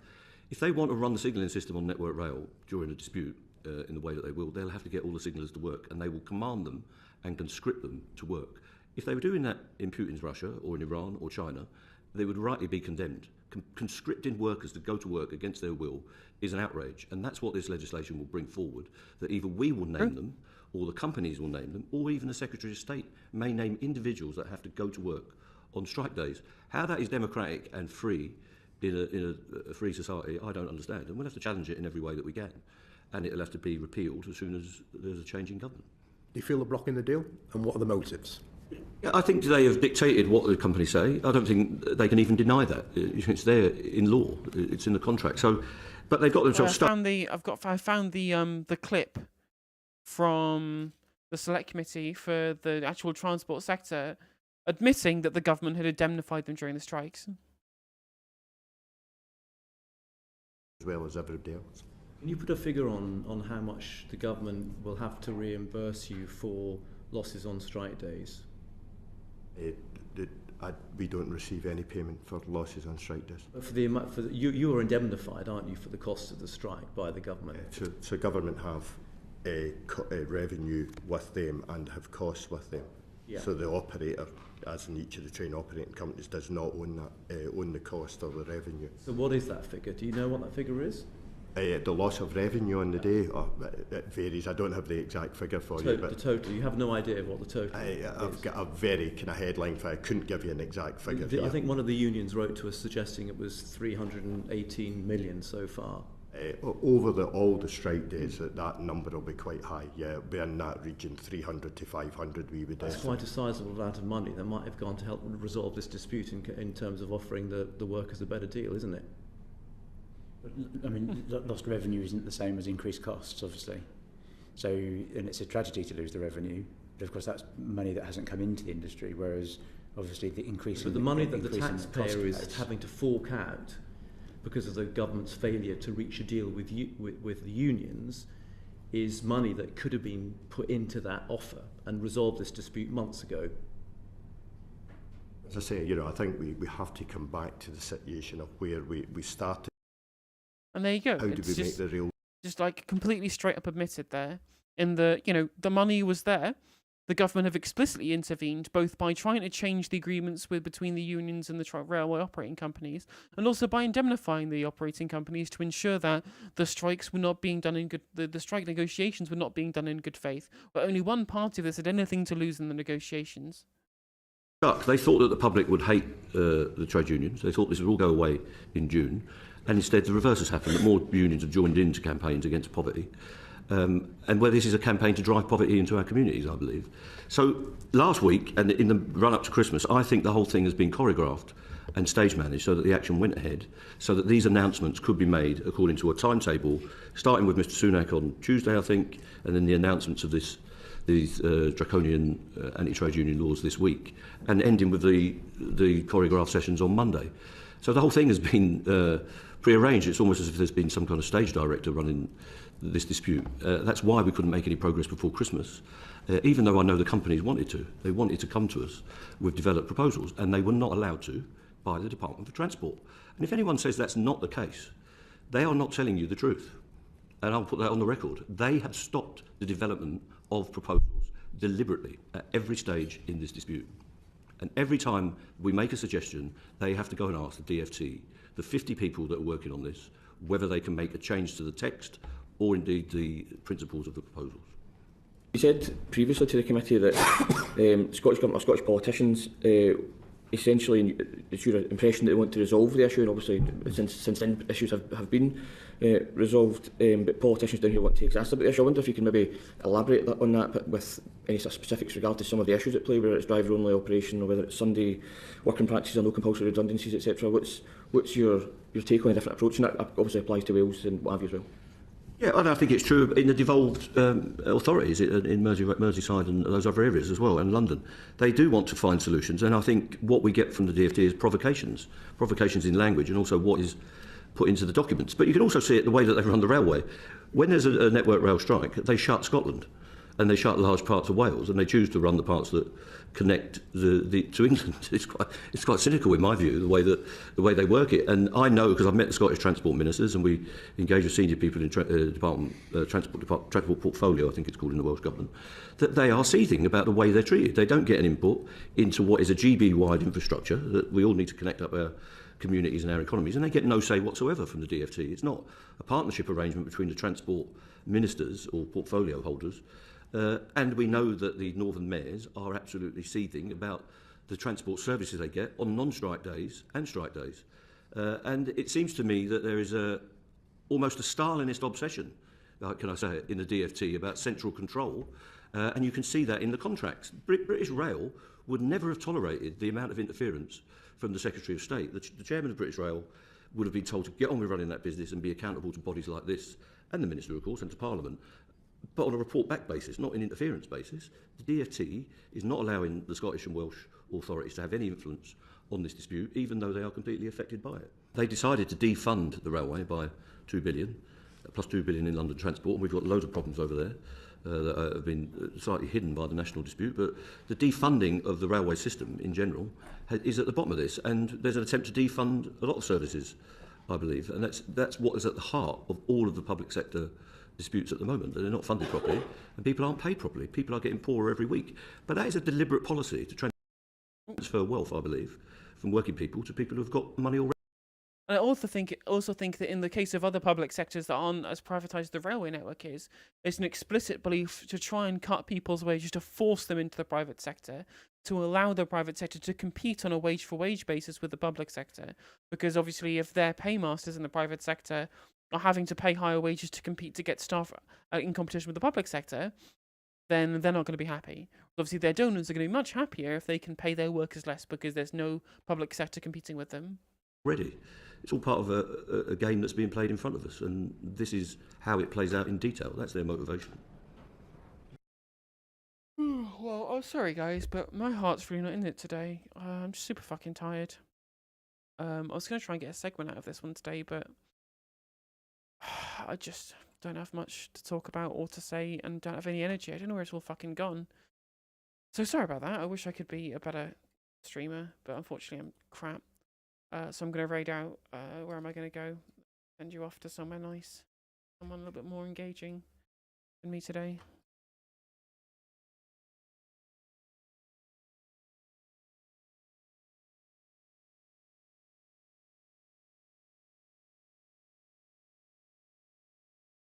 James from the internet is live. Let's go with Mr. James from the internet. He is James and is from the internet. I'll leave you in his capable hands. Talk about Katie Porter running for Senate in California, which was really, really good. I like Katie Porter.